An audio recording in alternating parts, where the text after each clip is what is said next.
try it on my end here. It's a little bit better. Welcome to We Need Wrestling. We already tried our drinks. Mountain Dew Trolley. Yeah. Where is it? Carriage Stop you got these? Yep. Hit up the Carriage Stop, Pennsylvania. Come if on, you want them. Only over. place you can get them. Mountain Dew Trolley. I think Cherry lemon. Shizzling Dritz said that he had one too. Oh, yeah? But Okay. Yeah, this is the first time I saw him, so. We're not the first people to have them. I don't fucking want it. Get it out of my house. Welcome to We Need Wrestling. Early edition for us anyway. Recording early. Pulling back the curtain. Oh, I was going to say, damn. Pulling back the curtain. Right. Kayfabe is dead.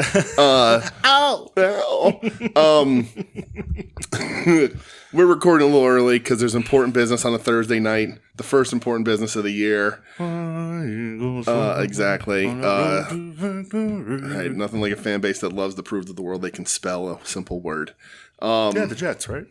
Oh, the Jets do it too, don't See? they? You don't want to be in that company. Fuck no. Of course, as soon as we start recording, I get coffee. That's what happens with you. I'm DJ. That's Brett. We got to introduce ourselves, or else Ed'll have a fucking shit that's fit. true. He'll be pissing and shitting Right himself on his way to over it. Colossal Con. Yeah. Sad to see Ed in a couple days. Oh yeah, that's fun. happening. Yeah. I gotta remember. Early Saturday morning for us. Yeah. Yeah. That's gonna be exciting. It is. I need a big breakfast, I think. Yeah, I think so too. I'm not a breakfast guy, We're but gonna make pigs out of ourselves in front of Ed, though. sure, why not?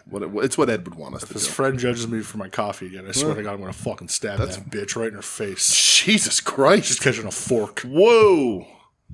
Can't wait to see you, Ed. And Ed's friend Maddie. I think. How are you?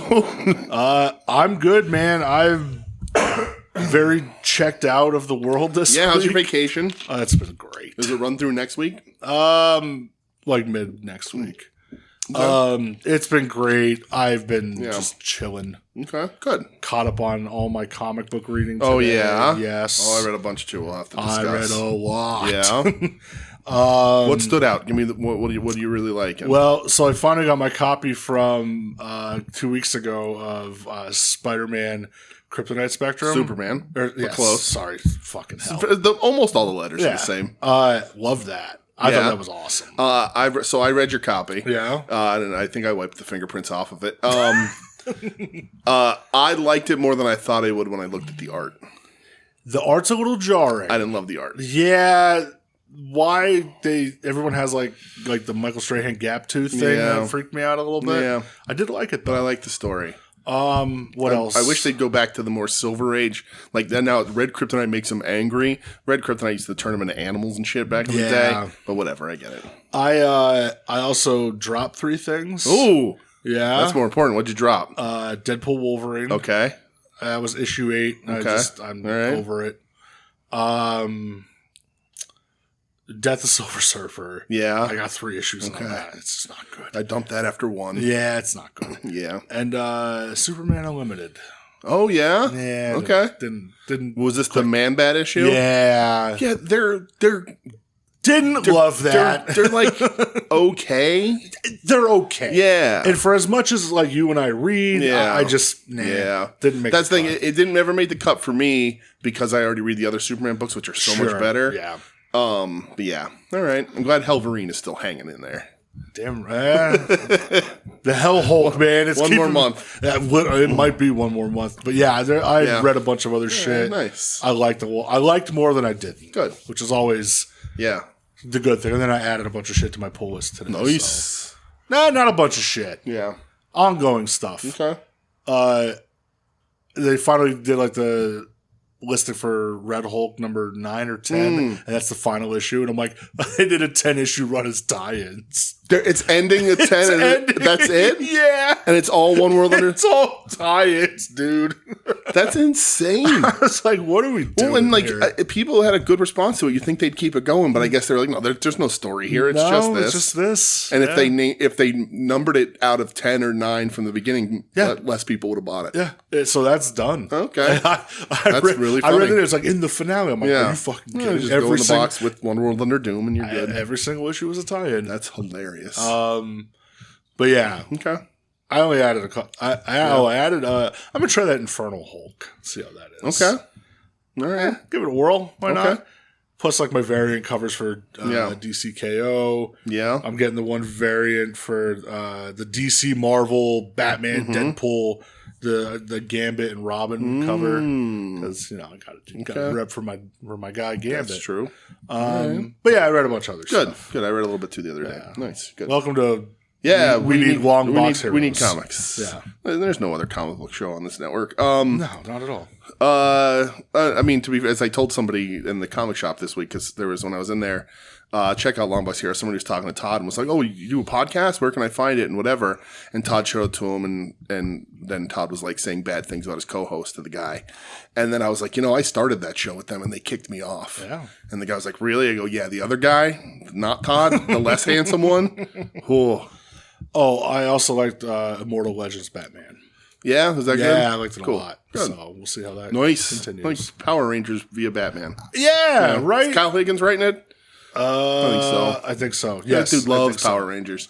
He wrote Power Rangers for a long time. Interesting twists in it. But all right, that's not what we're here to talk about. We're here to talk wrestling. We could. I mean, we could, but we're here to talk wrestling. We'll let that go. Because that's what people are here to hear. Are they? Here to hear. Yes. Yes, they're here to hear. How are you?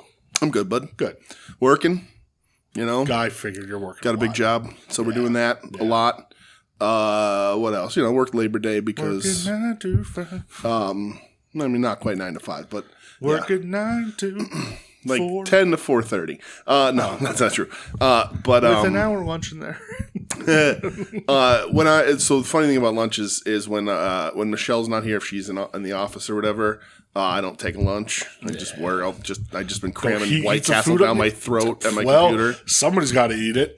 I still have one more meal left from my AEW Crave box. What was it? What it's called? All Elite Feast. Oh, All Elite Feast. Yes. I want to call it a Beast Feast. I got like 6 sliders left in the fridge. Hell yeah. I've eaten them twice this week, and they're delicious. It's just microwaved. Yeah. They wanted me to like bring out pots and pans and steam them, and I was like, "Go fuck yourself." Get fucked. You out of your so I mind? just wrapped them in a wet paper towel, put them in the microwave for a few minutes, flip them every now and then, and they were delicious. See, you're living, the brother. bacon cheese ones now, they're fantastic. I'll take your word for that. Yeah, they were good. You don't like bacon on a burger? I don't know if I'd want it on a White Castle. It's good. Yeah. Yeah. It's like chopped up with I mean, there's onions on it. You wouldn't like that because there's onions. But it's like chopped up real fine. It was good. I liked it. Well, I'm glad you liked it. That was a fun little thing. Good. The AEW gear was stupid. But the slap bracelet's all right. Anyway, I'm good. Just been doing that, doing the thing. Hell yeah, man. It rained like fucking crazy here. It's supposed to rain later, too, I think. Yeah. Which is fine. All right. Bring it on. I'm so fucking here for it. So we got a little bit to talk about AEW, Japan, Ring of Honor. Surprisingly, got any news? I have nothing. Again, okay. I do feel when I'm checking out, brother. Yeah, that's good. When I'm being off work, I literally disconnect a bit. So I really haven't been on Twitter much. Okay. I haven't been on any social media much. Yeah. I just kind of I don't know. I unplug a bit. Well, and the biggest news of the week, Eric Bischoff's freestyle ring. Oh, God. They AI'd Hulk Hogan's voice and shit. Did they really? Hulk Hogan introduced the fighters. Maybe it was pre-recorded. That wasn't pre-recorded. You know that. That was AI'd. But he apparently, coming up next, brother dude. Well, the most important thing came out of that. Chael Sonnen did not get choked out. That's right. He rested. That's what you do when you're in a hold like that. And then he got choked out again. He goes, best 3 of 5. That's what the contract said. That's right. 3 of 5. 3 of 5. Let him have the first 2 because I knew I'd get the next 3. It was all in the spirit of competition. And what? He's going to fight Tito Ortiz or some shit again? Yeah. Are they going to wrestle? They're going to wrestle. Yeah. Oh, my fucking God, dude. I love Chael Sonnen so much. Never been beaten. Yeah. I beat him for 4 rounds. I figured the 5th round I just tap out and I just lose the round. Yeah. Fucking hell. Oh my God. All right. Okay, what'd you get close? So the real biggest news is Tony Khan tucking tail and running away from the WWE, which isn't true, but that's what a lot of people think. What did I miss? No. All Out? All Out. All Out from Ontario is moved to 3 in the afternoon. Yes. Which doesnI help me either way. I will still be missing it. I still don't know if I'm missing it or not. But I'm up in the air. But I like the decision. I know a lot of people with certain avatars and names in their Twitter profiles don't like it. But I think it's smart. I think it is one. you had a ton of success with Forbidden Door. With Forbidden Door being in the UK and moving that early. Yeah. Pay-per-view, we talked about this the other day. Pay-per-views used to be early. Yep, they sure did. It's on a Saturday, so like who knows what happens with Collision, whatever. I don't think that's a very big loss. The tailgate thing's probably still going to happen just earlier. Yeah, it's an hour lead, so it starts at 2 o'clock. My biggest fear, and really with anything this time of year, is college football. That's true. You know? Yeah, right. It is what it is. But really on Sundays he doesn't want to go against the NFL. Right, doesn't want to go against NFL, particularly with the season just starting. Yeah. But WWE very clearly put out WrestlePalooza with the intention of embarrassing because they're trying to get their win back desperately. They got a counter program. Because a lot of people speculating now that like one of the things that really soured the end of this NBC deal was that they got fucking embarrassed. Yeah. With the Goldberg, retirement and that whole weekend that they planned. I think it was ratings dropped 30% from the previous one. If you read some Netflix numbers that are coming out and you believe them, they're in the dirt there too. Yeah. But I don't know. We're not a numbers podcast. I think, and this is just a general statement. Yeah. I think people are getting so fucking sick of all the subscription prices. Right. I really do. Absolutely. Like we talked about this, 10 years ago it was, cut the cord on cable. It's coming, you can just pick what you want, do this, do that. If you want to watch like everything all encompassing at this point, it's more fucking expensive than cable. Right. It was like it's insane. Yeah, it was like, well, they're going to be $10 a month.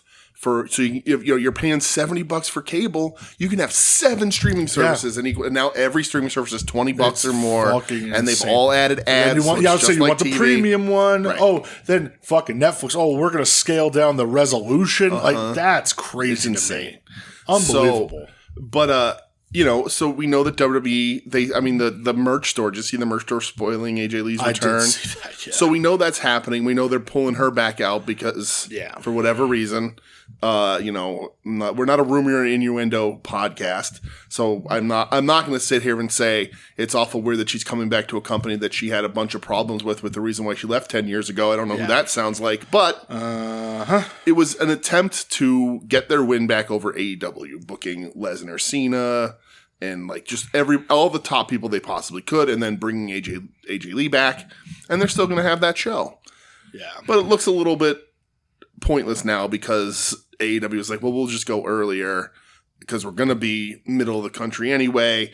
I like it as a plan. Yeah, I do too. I don't look at it as like a bitching out move. I look at it as like, well, let's not let them bully us around. We'll move the show and make them look like idiots. Yeah, I would almost love it if it was like an hour or two later. Yeah. Just so they could like have their main event on stuff that's lesser on that card and people aren't going to switch over yet, Yeah. But I don't know. I'm not in the strategy. Right. Well, and, who knows how this ESPN thing is going to work. And who knows how HBO is going to work for AEW either, but they still have other outlets. You can still go to Prime. You can go to, I think, YouTube still or wherever else. Yeah. I was just actually talking about today with Tim and Marcus from Final Wrestling Place. Like, Marcus says, like, I don't even know, like, what the hell do I do to go watch this WWE pay-per-view? And I was like, you got to either pay $30 a month. Yep. Or, like, if you have cable with this, but YouTube TV's not in it, Xfinity's not in it, whatever, still not in it, I don't fucking know. I'm not watching it, so I don't care. Right. And it's funny because, like, I did see a lot of people complaining about the HBO, and, well, because you get a discount, $10 discount if you're an HBO Max subscriber, but HBO Max is like $16. So everybody's like, well, that's not cheaper. It's like, well, you don't have to subscribe. You can go somewhere else and still pay the $50. Go somewhere else. But, like, HBO has a lot of good stuff on it, so you should probably watch it. Yeah. I agree. I got HBO Max for free through my right. AT&T. So, but like what's on HBO Max? Like it's all the DC stuff right now, right? Yeah, so like Peacemaker's on there, which is great. The Superman's going to come right there. Like all those are going to be there. Yeah. So like it's worth it. I like it. Yeah. Otherwise, news: former WWE star confirms wrestling retirement. Who's that? Oh boy, Maven. I didn't know that he wasn't retired. Yeah, was Maven not retired? That's very weird. When's this article from, though? Today. Oh, okay. Didn't know he was working. I just can't do what I used to. 48 years old. Okay. Okay. Thank you, Maven. Ronda Rousey pretty much retired from wrestling. Yeah, I saw her, like, shit talking WWE. Like, I can't believe they had me wrestling Alexa Bliss. Right, and they didn't let her become what she could have been. Oh God. Yeah. Let's see what else is going on. I did see Alexa Bliss tweet out today. She's like, I love this business. Oh yeah. Good for her. Ric Flair doesn't include himself on the Mount Rushmore. Well, yeah, you're not supposed to. Unless you're Hulk Hogan, Steve Austin, Undertaker, Shawn Michaels is what he says. Yeah, he's pretty par for the course with that. Yeah, those are his buddies. I get it. Let me see what else is going on here. Ronda Rousey. Ric Flair publicly called out WWE and Triple O about. Did you see Ric Flair said they don't use Randy Orton enough? Randy Orton's underutilized in the WWE. What more do you want? Right. Any more championships and he's breaking records. He conservatively, if he still wrestles this schedule, he's going to be around for another bunch of years. It took me like a long time to come around on Randy Orton, and then I finally came around on Randy Orton. Yeah. And like all these old timers are just like in love with the guy. Yeah. Which I get it. He's a throwback, but like I don't know. That's crazy. To me. They're not using him enough. Mm-hmm. He's been there for over 20 years. Yeah. What more do you want? Yeah. Oh my God. Let's see. What else is going on? Matt Riddle's a piece of shit. Yeah. Who knew? Well, yeah. Who'd have thunk that? Yeah, who'd have thunk? Let's see. What else is going on? That's kind of it. The New Japan Global Fan Club relaunched. So I went, because they're like, oh, you can get access to our Discord. Dude, I did this too. I was like, oh, that's cool. Yeah. That's like, oh, membership. I said, oh, all right, let's see. $50 a year. Yeah, I ain't paying no $50 so, a year to be did you see what Discord. You get? No. Okay.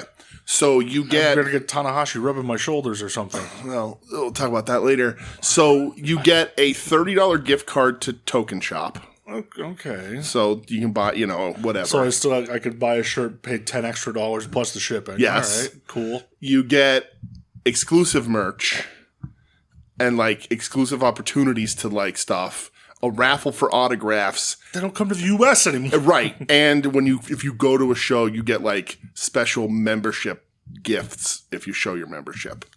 $50 a year isn't that terrible.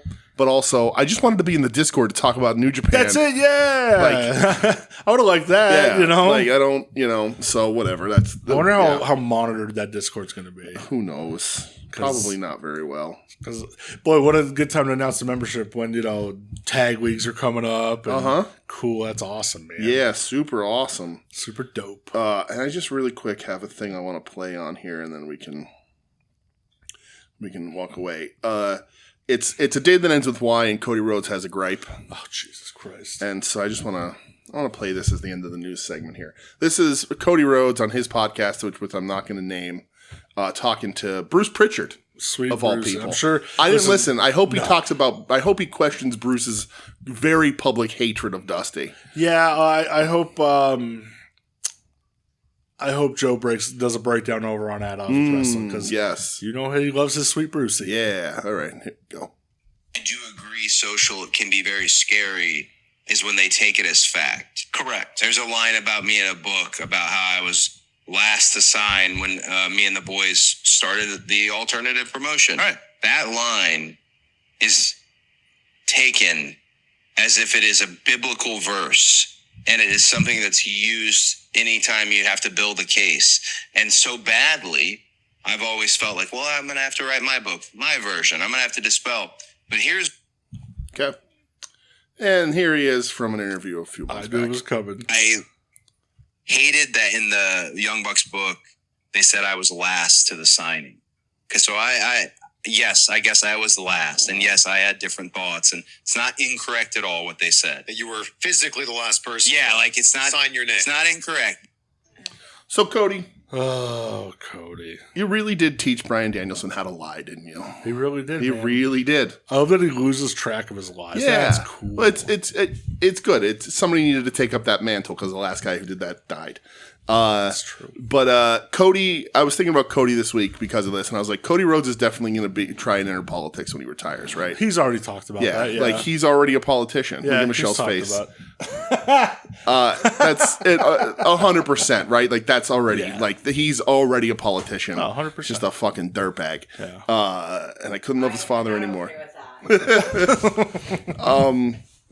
And then, lastly, news segment before we get on to current stuff is today, as we record, is and they're going to cover this on Ad Odds because they do it every week, and I'm not stealing their bit. I'm not ladling their warmth here, but it's a super important day in professional wrestling history. It's a very important day for us. September 4th, the anniversary of the first Monday Night Nitro. It sure is, and with that said, it's 30 years of our friend group not understanding what the fuck this means. Stephen Michael, look at this venue here. This place is apropos, and that don't mean you're digging around in the dirt with farm implements, baby. That's right. What does it mean? I don't know. I still can't figure it out. What does it 30 mean? years. Don't know. I said it to Doug, and he said, goddamn legendary and goddamn confusing. So I was watching the WWE live stream last night late, as one does. I've been watching it a lot. And because it's all Nitro now. Yeah, it's just full episodes, Nitros. Yeah. And the Nitro I was watching had the Raven, the Baby Crib Raven promo, like where he's just starting to form the flock. Yeah. And then they were in the audience to watch Scotty Riggs get absolutely destroyed by Goldberg. Hell yeah. And commentary was like, where's Stevie Richards? And I was like, who gives a shit? Perry Saturn is right there. Yeah. And then that episode ended, and it had Jericho versus Yuji Nagata. Fuck yeah. And sick. Yuji beats him. Like it's when Sonny flips over to Yuji. So that's there. Like a lot of cool stuff. And then I flipped over, and then that was like 1 a.m. It ended, and the next episode I was like, holy shit, they're showing the first one. It's the first one to run on the day.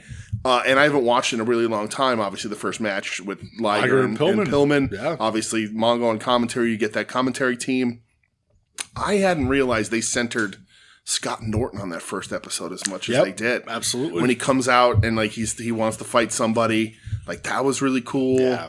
And then like the second match on that show is Flair and Stinger tagging up. Wild. So sick. Oh, the Nitro before it was the Outsiders tag champs, although Nash wasn't there, so it was Hall and Six. Okay. Against the Steiner brothers. The Steiners win the titles. And the Steiners were managed by somebody. Was it Ted DiBiase? It was Ted DiBiase. Because then Ted turns on them and joins the NWO. Right, yeah. So that was cool. Yeah, but that first episode is I was watching special. it a couple days ago, and it was Macho Man versus Greg the Hammer Valentine. And I brought that up, and Marcus was like, that's my favorite episode of Nitro ever. Oh, really? He goes, everybody's in Japan. And he goes, they're just like, what's his name? Not Sick Boy. Who else was in? Lodi? Scotty Riggs. Reese. I forget. Somebody in the flock just gets the shit beat out of him a bunch. He's like, that's my favorite episode of wrestling television ever. I was like, that's sick. And then I watched yesterday, I turned it on, and it was Hall and Nash defending the titles against Mortis and Wrath. Oh, wow. I was like, this is so cool. Yeah, that's awesome. WCW should have won. Absolutely. Should have won. Yeah, big day in wrestling history. If you've never seen that Nitro, seek it out, because it rules. It's the best. A lot of Nitros ruled, but that one, to see it start in the Mall of America. So I think that's the first thing they ever showed on WWE Network. Yeah. I'm pretty sure, like streaming wise, like channel wise or whatever, that was one of the first things that they ever showed. Well, it's almost like WCW is better, and they have to lead with that stuff to make people happy. You would think. But all right, you want to get into current stuff? Yeah, let's rock. Are we going chronological? We can. We could do whatever you want. Because I would put Ring of Honor first, because that was Friday. Yeah, let's do it. All right. Yeah. I don't have a ton of notes because I didn't plan on watching this. I didn't either. Well, so not live. We were up at La Festa. We were on Friday night. Beautiful La Festa Italiana in Scranton, Pennsylvania. Yep. If you like a lot of people and walking very, very slowly, I could not believe how crowded it was. They said that's the place for you.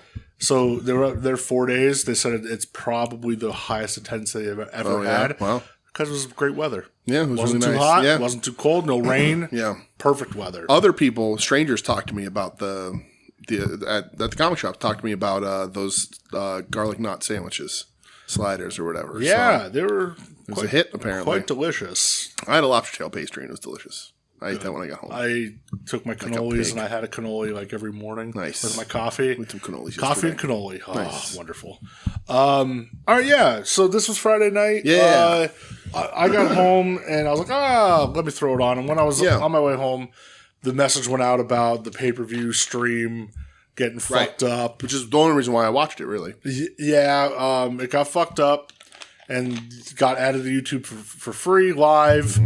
And Honor Club subscribers are getting a month for free. Great call by Tony. Yeah, it's smart, man. Again, really I said living up to the Ring of Honor legacy of iPay-per-view and Go Fight live streams not fucking working. Yep.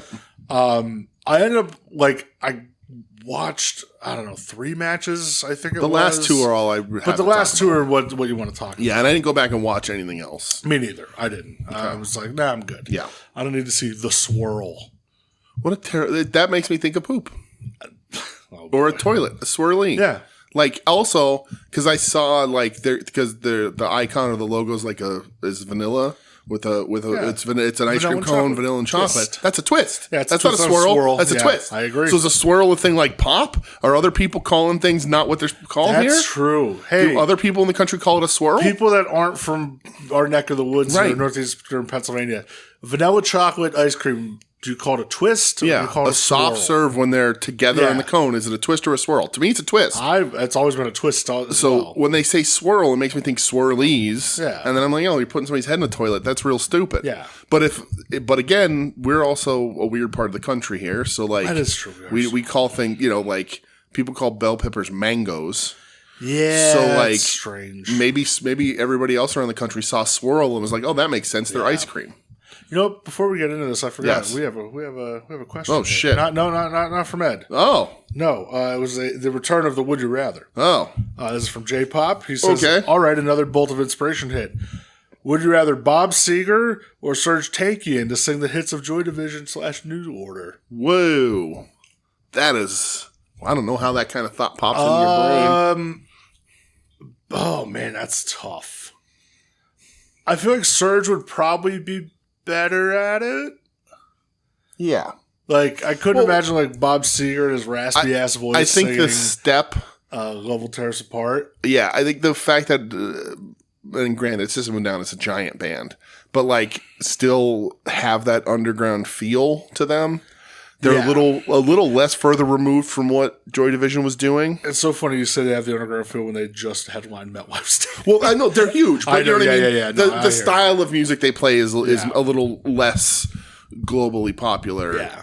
So the fact that they're metal, it's sort of, maybe not underground, but counterculture or whatever. New metal. But the only metal that matters. But Bob Seger, Silver Bullet Band, once got me Slayer tickets. So what the fuck, really? Yes. You remember this story? I don't. Slayer was selling tickets. I was at work, and I had to call a number to get, because I was in the fan club or something. Oh, that's remember? right. And I called the Slayer number, and it was and Bob Seger's fan club picked up, and it turns out they were managed by the same company. Which is hilarious. But somehow the wires got crossed, and the number they gave out was wrong. And it was I ended up calling into the Bob Seger and the Silver Bullet Band fan club. That's right. I do remember. And the lady on the phone was super helpful and got me my Slayer tickets. That's fucked up. Because she was like, well, we're managed by the same people, so we have access to the same system. Yeah. It was just where she was dedicated to the Bob Seger and the Silver Bullet Band line. So I like Bob Seger. Would you go Bob Seger then? No. with all that said, I like both bands, but still Serge. Yeah, I think he would Serge. pay better tribute to the style that the songs were originally put in. Yeah, I'll rock with Serge. But also, I don't know that. I mean, Serge singing Catmandu would be pretty cool. Is that Bob Seger or is that Steve Miller? I think it's Bob Seger. Yeah, Serge. My pick is Serge. I like System of a Down. Yeah, me too. Still, to this day, I can throw on the first 2 records. Be like, damn, these are really good. Yeah. So it was very funny the one time we were driving in the car all those years ago and you had never heard IEAO before. Oh, dude, that song fucked me up for weeks. It's very funny. I was like, what is this? Yeah. IEAO. It's like it was like the one time in our entire friendship that I was able to get a one-up on you on a song I heard before. Seriously, I remember it popped up on the screen. I was like, what the fuck is that? Yeah. And I was like, yo, this song's sick. Yeah. All right. So yes. Let's go. Ring of Honor's Death Before Dishonor. Okay. Emanating from beautiful Philadelphia, Pennsylvania. We'll talk about 2 matches. Okay. First one we'll talk about is the Ring of Honor World Heavyweight Championship. Yeah. The champion, Bandito. The challenger, Hechicero. Yes. I don't know how many times during this match, like, you and I texted each other, and the Discord was, like, kind of popping off a little bit, being like, holy fuck, this rules. Unbelievable match. I could not believe what they were doing. Unbelievable match. Yes. Just exactly why you sign these guys is for matches like this. Bandito is having, like, he's on a hell run right now, dude. It's incredible. Between, like, the match with Takeshita, obviously him tagging up with Brody, now this match with Hechicero, like, unreal. I would change one thing. And it's not even a gripe. It doesn't even take a knock away from this match. Is I would have Hechicero win. I think having Don Callis be able to come out and say another piece of gold to the Callis family, and having Bandito Bandito's fully dedicated to AEW anyway. It's not that big of a deal. But like if he has to defend that title, then he's not going to be teaming with Brody on the show, and that hurts a little. And Hechicero is fucking amazing. Oh, he's incredible. This match is incredible. But Bandito's great, and you run with the hot hand. And you want a guy on top of Ring of Honor to bring eyes in, Bandito's the dude to do it. So would Hechicero, but like you said, because of this run he's on, everybody's talking about him. Yeah. Like, incredible wrestler. Yeah. I know we did our mid-year check-in a couple months ago, but like, boy, Bandito's really making a case for... he's making a case for himself. List, man. And I added this on my contenders list for match of the year. I did too. Yeah, I did too. This is probably the best match since our half a year around. I'd agree. I love this match. Yeah, I mean, doing gnarly shit on the apron, like that weird, like, helicopter thing Hechicero did where Bandito ended up landing on top of him on the outside was fucking gnarly. All like the submission transitions, the reversals, like unbelievable. I was watching it and like I was flashing back to obviously WCW Cruiserweight, watching that stuff, watching those guys wherever they were. And I was like, oh man, this reminds me so much of that.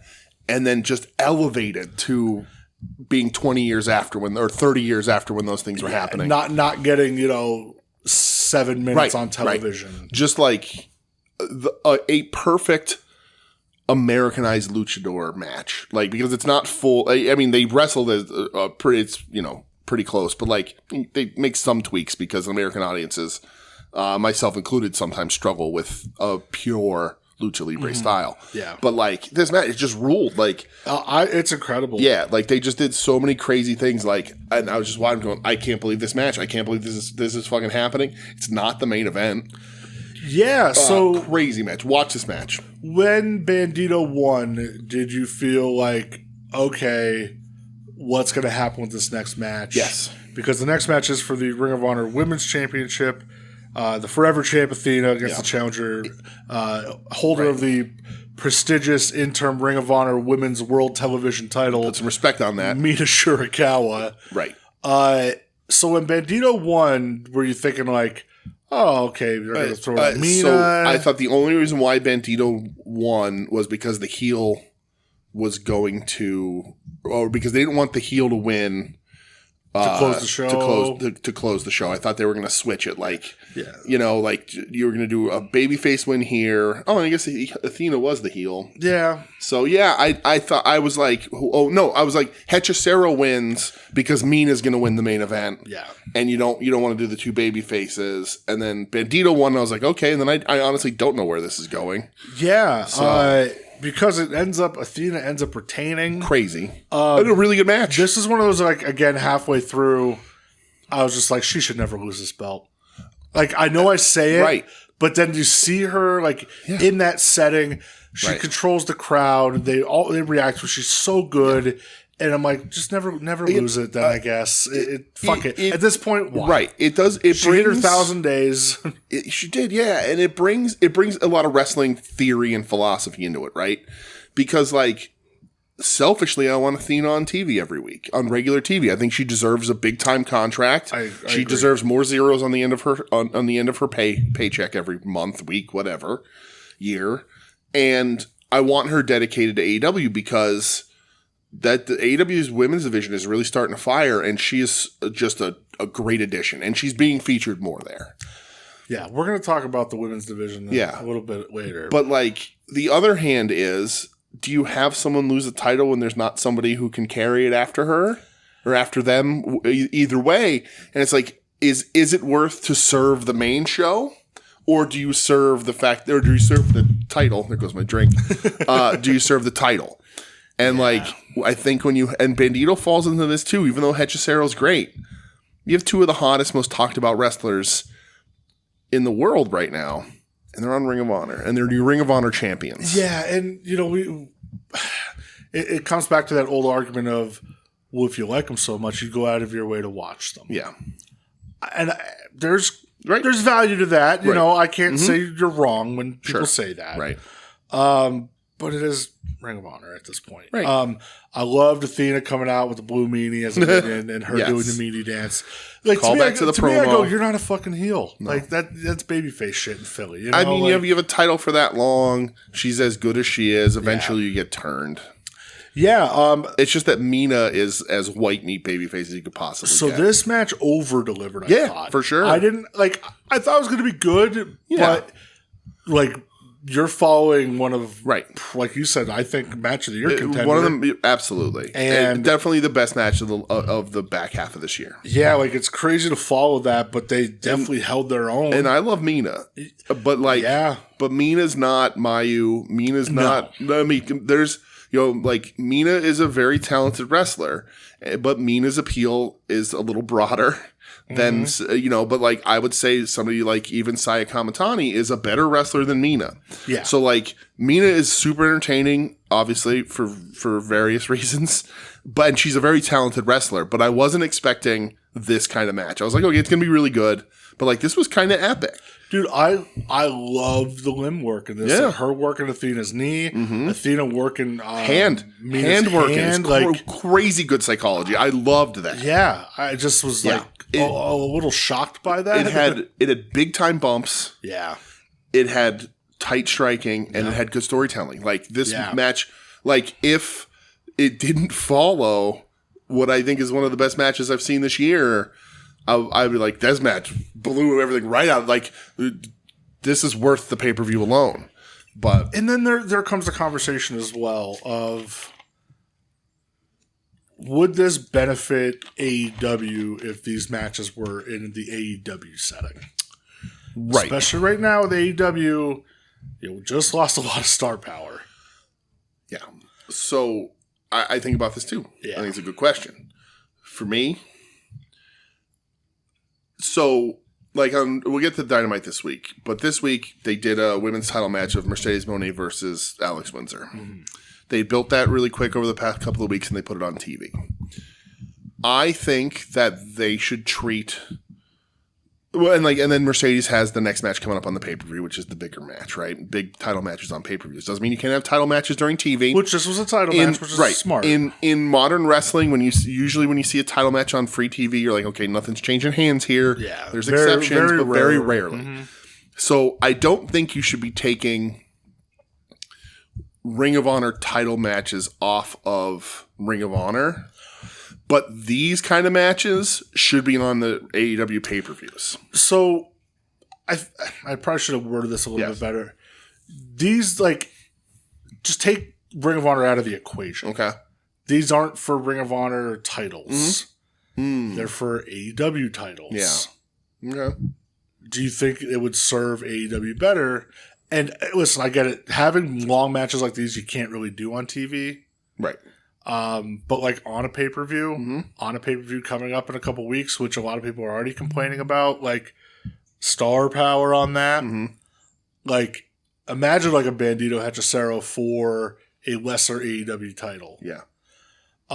Imagine Athena versus Mina here for a TBS title. Mm-hmm. You know, yeah. Or if Athena were to beat Toni Storm, imagine that for the women's world title. You build it up a couple weeks, throw that exact match in that setting. Yeah. Does it pop different? You know? Yeah. That's it. And even reframing it, that's a really good question. I still think even with Ring of Honor involved, I would put something like Bandito Hechicero on an AEW pay-per-view and hope that then during that match you go, you want to see these guys more? Sign up for Ring of Honor. But they're also a level of talent that should have graduated from Ring of Honor by now. Yeah, and I think, with the whole Ring of Honor thing, it's the old question of, if a tree falls in the woods and no one's around, does anybody hear? Right. I think it's Ring of Honor and it's these great matches, and it's like, well, how many people are watching? Right. Really, I would guess less than half of AEW's regular audience saw Bandito versus Hechicero. Yeah, which is a crying shame. Which is it's insane. Yeah. But if you're going to keep Ring of Honor running and to keep it legit, you can't feed it to the machine, but also you want eyes on these matches to hopefully bring more eyes to Ring of Honor. It's tough, right? I feel like though the Ring of Honor thing, like it's the TV deal that's dead. Right. It's never going to happen. Either Ring of Honor needs to just be the library, which clearly people love, because I saw more about them adding like Do Fixer 6-man to YouTube than I did anything about these matches. Me too. But like, I understand Tony wants to keep it going. I don't mind it as a developmental. I think it is. I think it is a place where people should be. You should be seeing what you have out of people. I think having guys like Blake Christian and Lee Johnson on Ring of Honor is fine. I think even Nick Wayne on Ring of Honor is fine. Liam Moriarty is fine. When you look at Athena, clearly she's a class above. Gigantic fish in a small pond. Right, and it creates other issues, which we've talked about on the show before, is who the fuck beats her then? Yeah. And like, you can't just have her drop the belt. It's the same issue that NXT has you just accept the fact that the champion loses, they're going to show up on the main show. Sure. And I think Tony's trying to like make them all viable.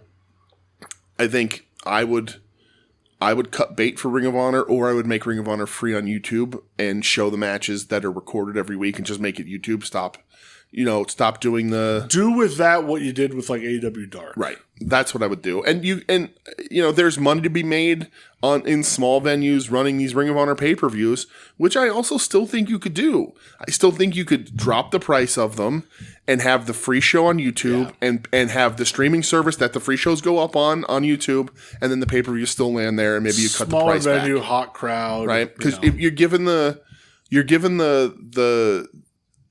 shows, on the streaming service for what it's $10 a month or whatever it is, put it all free on YouTube, try and get more eyes on it, and then charge $20-$25 for pay-per-view. Remember when independent wrestling pay-per-views were $20 on Fight TV and shit? Yep. Do that with Ring of Honor, and maybe that would work better. And then, if you, then what do you do with the back catalog?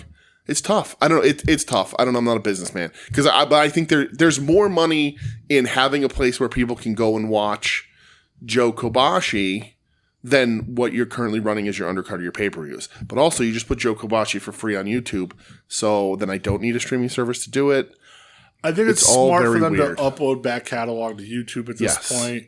That seems the way that old wrestling content is being consumed. Well, and who knows now with HBO having the pay-per-view rights, maybe that'll change the landscape. Because I think you could do it there where you run the TV show for free on YouTube.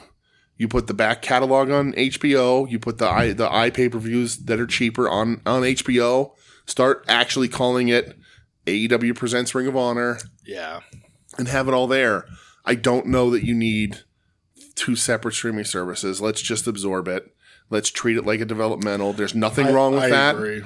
You can have stars show up every now and then, but like the era of like, I'm going to make Chris Jericho champion to get a TV deal, it ain't going to work. And I'm going to have it consume my television. Right. Yeah, and I agree. And after seeing this match, well, I'm happy it happened and it's cool it happened in Ring of Honor. I was a Ring of Honor fan, used to go to the shows. Absolutely. Bandito Hechicero could main event any AEW show, easily. It is a head and shoulders better match than anything that was on the last pay per view, and I liked the last pay per view a ton. Yeah. So like, it's tough. It's theory. Yeah, it's nothing really on that tough. last pay per view even sniffed this, and I was higher on the cage match, but that didn't even touch this. This was so good that it should make me reassess how much I like that pay-per-view. That's how good that Bandito Hechicero was. And Mina Athena was also really good and did also surpass probably half of that pay-per-view. So, like, I don't know. It's theory. Yeah. But maybe things will change when HBO has the full capacity to do pay-per-views and stuff. Yeah. I don't know. Because Honor Club isn't that great. It's not laid out great. It's still difficult. It's cheap. It's cheap, but it's not not super functional. I got it because I was like, well, I want to watch early Ring of Honor. Yeah. And if you put it all on YouTube, monetize it. Yeah, I agree. There you go. I agree. All right, let's go to AEW proper here. Yes. Collision, I don't have a ton. Yeah. I have like a couple key points here. Mm-hmm. I thought it was interesting Moxley going to coach Danny Garcia before his match happened. Mm-hmm. Which is I don't know what they're doing, and I like that I don't know what they're doing. A lot of people are speculating that Mox is going to cut some people loose and have a new Death Riders. Bring some people in. He's trying to recruit so he can, because Moxley, the character that we've seen, whether you like it or not, why has he been putting up with them losing like they are? Yeah, he doesn't want to rest on his laurels. But I thought that was very interesting. So this was Garcia Blake Christian. I didn't watch it. Okay, so through it. That's fine because it was fine. Yeah. I like Garcia. So Blake Christian goes for a 450 in this match and is caught into a guillotine by Garcia. Yeah. Which then he chokes him to the ground, lets him go, and pile drives him. I'm like, fuck that. Choke him out. Choke him out. Yeah, just choke him out. That your finish should not be picking him up for a pile driver. Yeah. You caught him out of a high-flying move into a choke. Yeah, just choke He's him out. Yep, I agree. Put him to sleep. Yeah. So, like, again, that's like a hat on a hat here, Danny. Like, yeah. I think the pile driver, that's fine. I get it. You want to use that as your finish. But, like, you're a shooter. You're trying to work that style. I think people would be like, holy shit, what a cool finish if he just put him to sleep right out of the 450. Yeah. But whatever. I agree with that. Yeah. And then he challenges Mox again. We're running it back. If he doesn't beat him this time, what the hell is the point? Yeah. I don't know. Yeah. I did like Jamie Hayter and Thekla beating the shit out of each other all throughout the back. That was cool. I'm worried that now that Hayter's back, Amanada's going to get pushed to the side because this was Amanada's feud. Even though this is a payback for the beginning. True. But I was like, Amanada and her had all this hot streak, and now you're just going to say, we got Hayter back? I'm like, no, they really built something. You can do Hayter back later, but whatever. Yeah. Did you watch Fletcher and Alexander versus Ishii and Cool Kyle? I did not. Okay. So the crowd yelled, let's go Kyle back and forth. One side was let's go Kyle. The other side was let's go Kyle. So, okay. I had a fantasy football draft Saturday afternoon, and I was kind of watching Collision in the background. So, I once you said that, I remembered that. It was good. I like the Kyle versus Kyle stuff. Fletcher got busted open in it. I saw, yeah. And I rewound it. I think he caught a heel on the Jujikatami, on the cross arm breaker. When he was putting the feet across. I think that's what split him. That'll do it. Yeah. Yeah. Kip Sabian argued with the dinosaur. Yeah, I don't care. I skipped Mama Wayne, though. I skipped Jay Lethal versus Hologram because I'm not a psychopath. I'm a sicko. I'm not a psychopath. I didn't watch that, but the end they had like the evil hologram or hologram clone. El Clon. Yeah, which is going to be apparently Erez from AAA. And it came out that he turned down a WWE deal to go to AEW. All right. So apparently him and the guy who plays Hologram were tag partners and rivals in the past. I like it. Sure. Whatever. Let's do fun, goofy shit. It reminds me of like Saturday morning wrestling. We're a half a step away from getting Lance Steele, the time displaced wrestling night. God, that's true. So I'm happy with it. Hurt Syndicate Ricochet promo. Yeah. I like that MVP said you got 600 pounds of beef behind you. We're going to crash through the gates. Whatever. I skipped Alex Winter's squash match against Ashley Vox. I just know at the end of it, that's where she challenges Mercedes for Dynamite. Callis is going to handpick Briscoe's opponent that he has to beat to then face Fletcher. Yep. So that's that. No Stokely Hathaway with FTR versus JD Drake and Adam Priest. Yeah. I didn't see this match because when I was watching it, a bird flew into my window and I rushed to save it, and I did. So I just didn't go back. Yeah. Whatever. I'm good. People like Adam Priest. He's 5'5". I think. Like I'll let Marcus speak on that. Yeah. Insert Marcus's quote right now. Yeah. Let's see. Big Bill beats Juice Robinson, which I thought was really weird. Even though I like Big Bill and think he should be getting a singles push, I don't think he should be over the back of Juice Robinson. Yeah, but that whole That whole crew is dead in the water till Jay White makes his return, if he ever does, sadly. Yeah. Darius Martin's mad at Skyflight and says that he wants the Ring of Honor Trios titles now. Oh, good, because that's a Ring of Honor act. Yeah, and that's what... Get him the fuck there. Go ahead. So it's on an AEW show, and I was like, stop using mid-card Ring of Honor people on AEW. Yeah. It just doesn't fucking work. Go to Ring of Honor. Get out of here. Let's see... Gabe Kidd promo where he's coming for Darby, and he mentions his past with his mental health issues, which is why he's a madman, and that's what he pulls all that from. Look it up, because he's got a really sad story that was very scary for a little while in the pandemic. Yes, it was. And he says he doesn't fear death. We get a weird... Did you see the Darby skate park ad thing? Yeah. It's like a charity or whatever. Strange. Sure, man. Yeah. Darby, I like Darby a ton. I think I didn't always, right? I wasn't always bought in, but I like what he's doing. I get the appeal. I see what he's doing. I like that he's back. But like, he definitely seems like wrestling is not the top of his priority. Like, he likes it. He loves it. But like, clearly the guy's like, I want to do other stuff. And like, he wants to use, maybe he's using wrestling to springboard into other stuff. But like, I think wrestling's a little less important to him right now. I can believe that. And that's fine. Like, use your platform. That's good. Yeah. But like, I want to see you in wrestling. I don't really care that you climbed Everest, pal. I mean, he was jumping quads. That was cool. Yeah. I like that. And then we get the women's, is it a 4? No, 3? 3 on 3. Toni Storm, Amanada, and Mina versus Billy Starks, Julia Hart, and Sky Blue.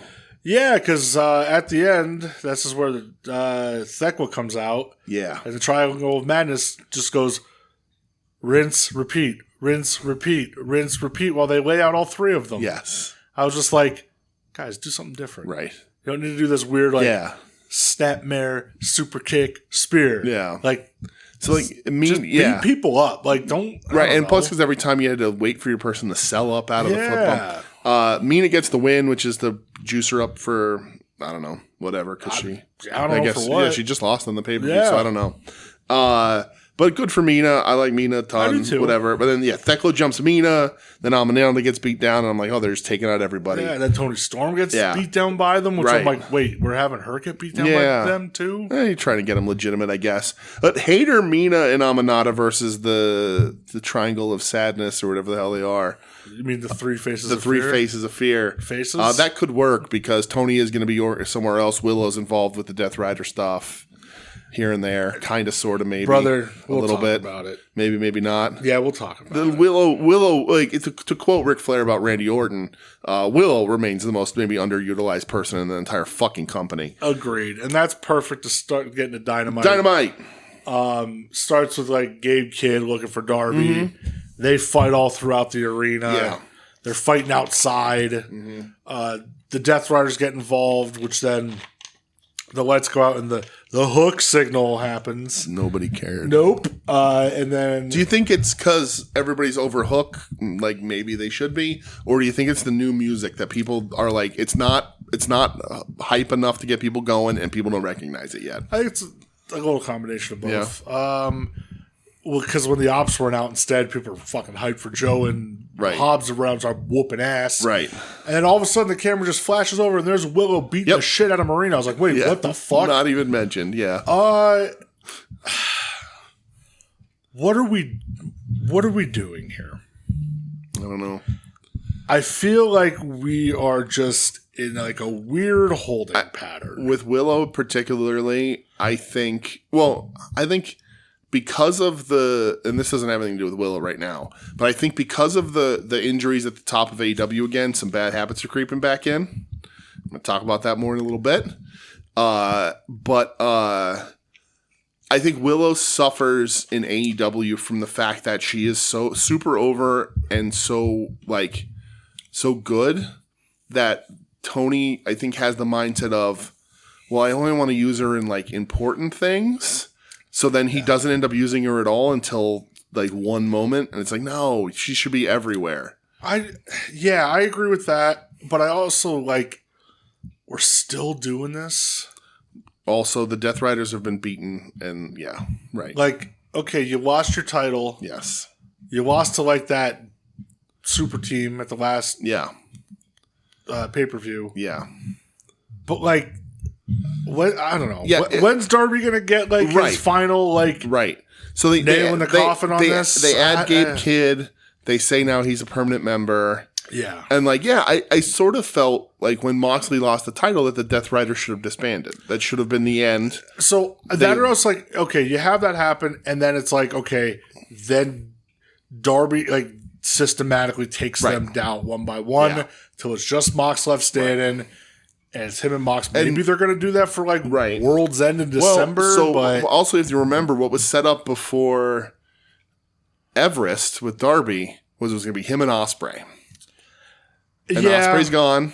But Ospreay just did his job when they beat them. But I understand they ended up taking him out. But it's very muddy. I agree. It feels like AEW. A little bit like the end of last year where everything was it was good, but a little muddy. Yeah. And the Darby thing, I think the injuries hurt them because, you lose Kenny, whether or not he's gone, but Kenny, Swerve, Ospreay. Yeah.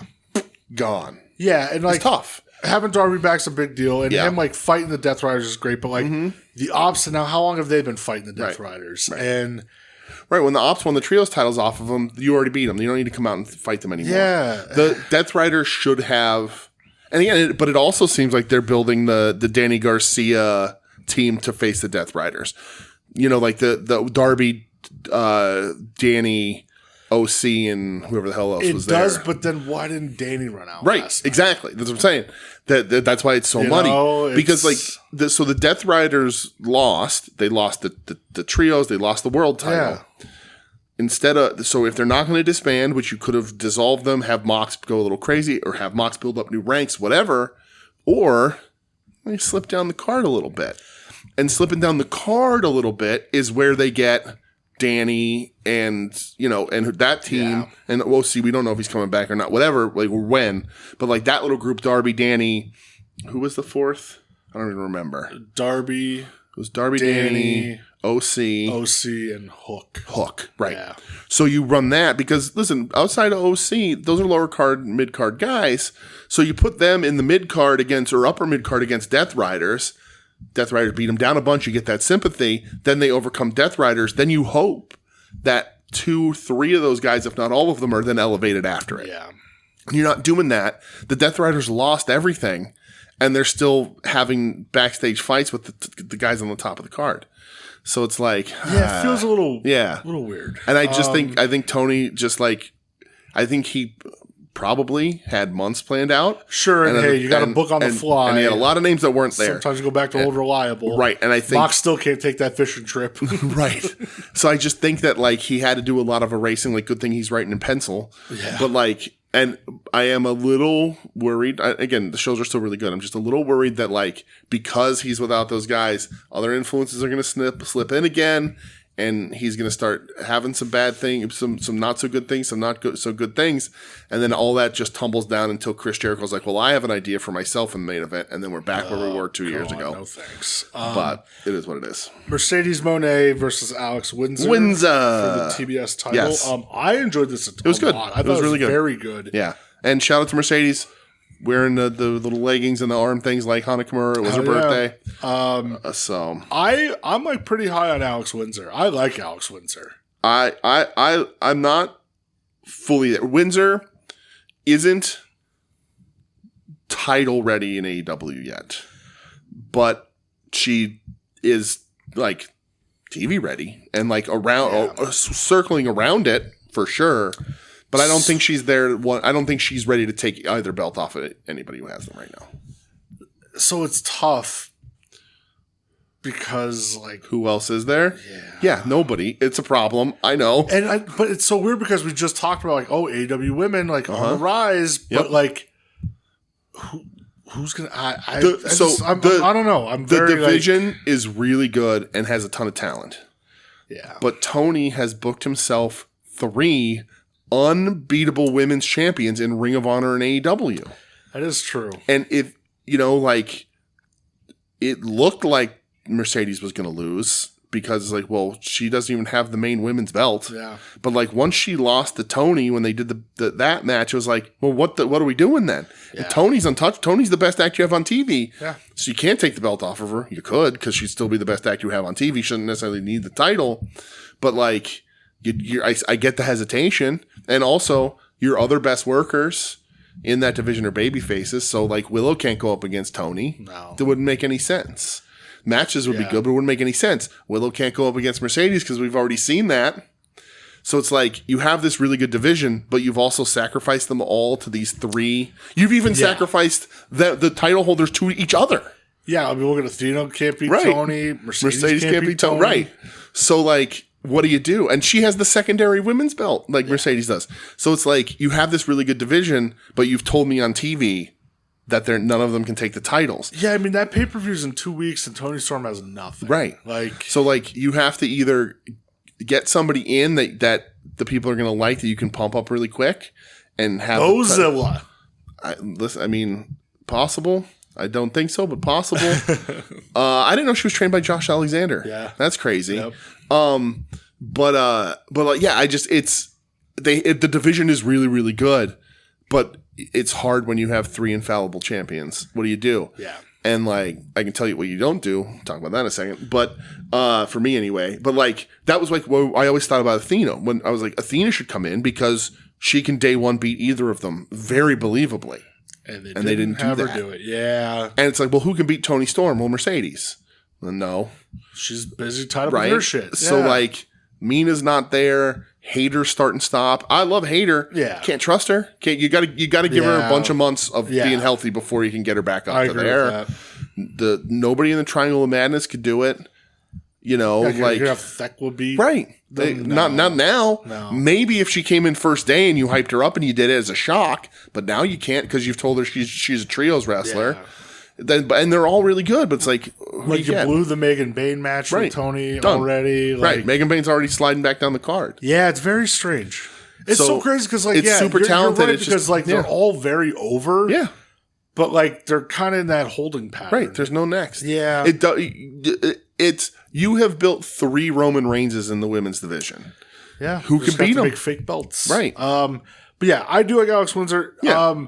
We got a roll-up finish here. Mm-hmm. It seems to be Mercedes bread and butter weight, which she likes the roll-up finish. I agree. I saw people complaining about that. They should shut up. Yep. It's like, you're perfect.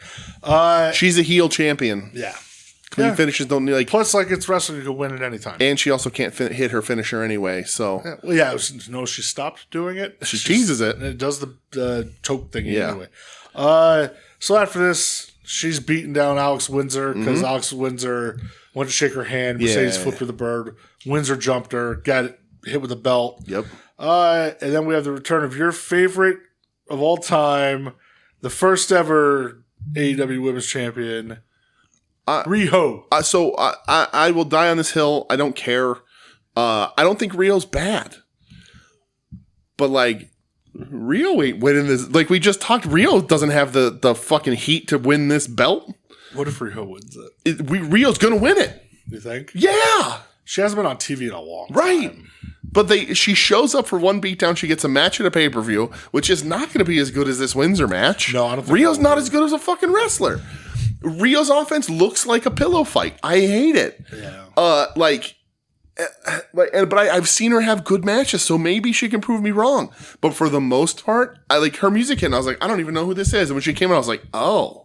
And people like it. People are excited. People want to think she's better than Sheeta. You can think whatever you want to think, but I will die on this hill.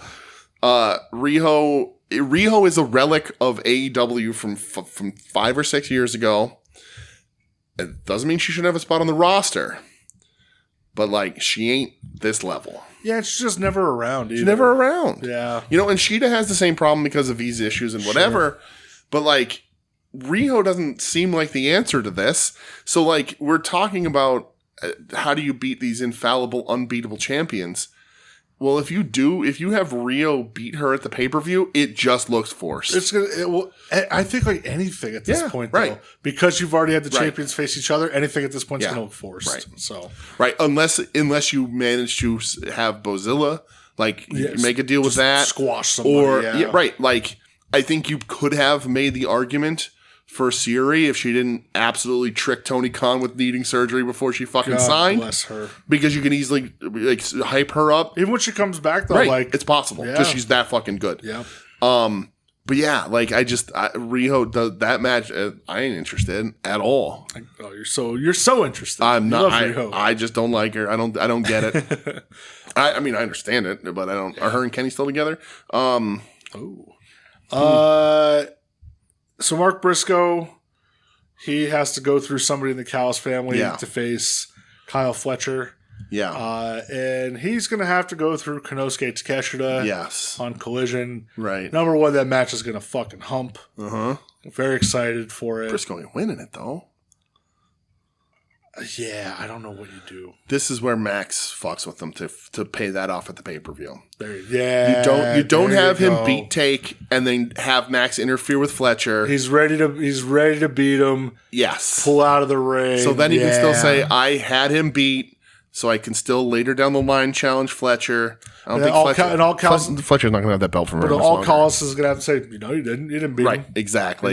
Max fucks with him here. There's Max Briscoe at the pay-per-view in some sort of dog. You do a gimmick, dog collar, first blood, something. And there's your number one marquee match, like not the main event, but the one everybody's going to be talking about is that one. Yeah, that's how you do that. Yep, but Mark has his hackles up, so he has to fight Lance Archer right now. Yeah, just fine. It is what it is. Yeah. Before that was the Ops promo. Oh, and I just wanted to talk about it really quick because I thought this sucked.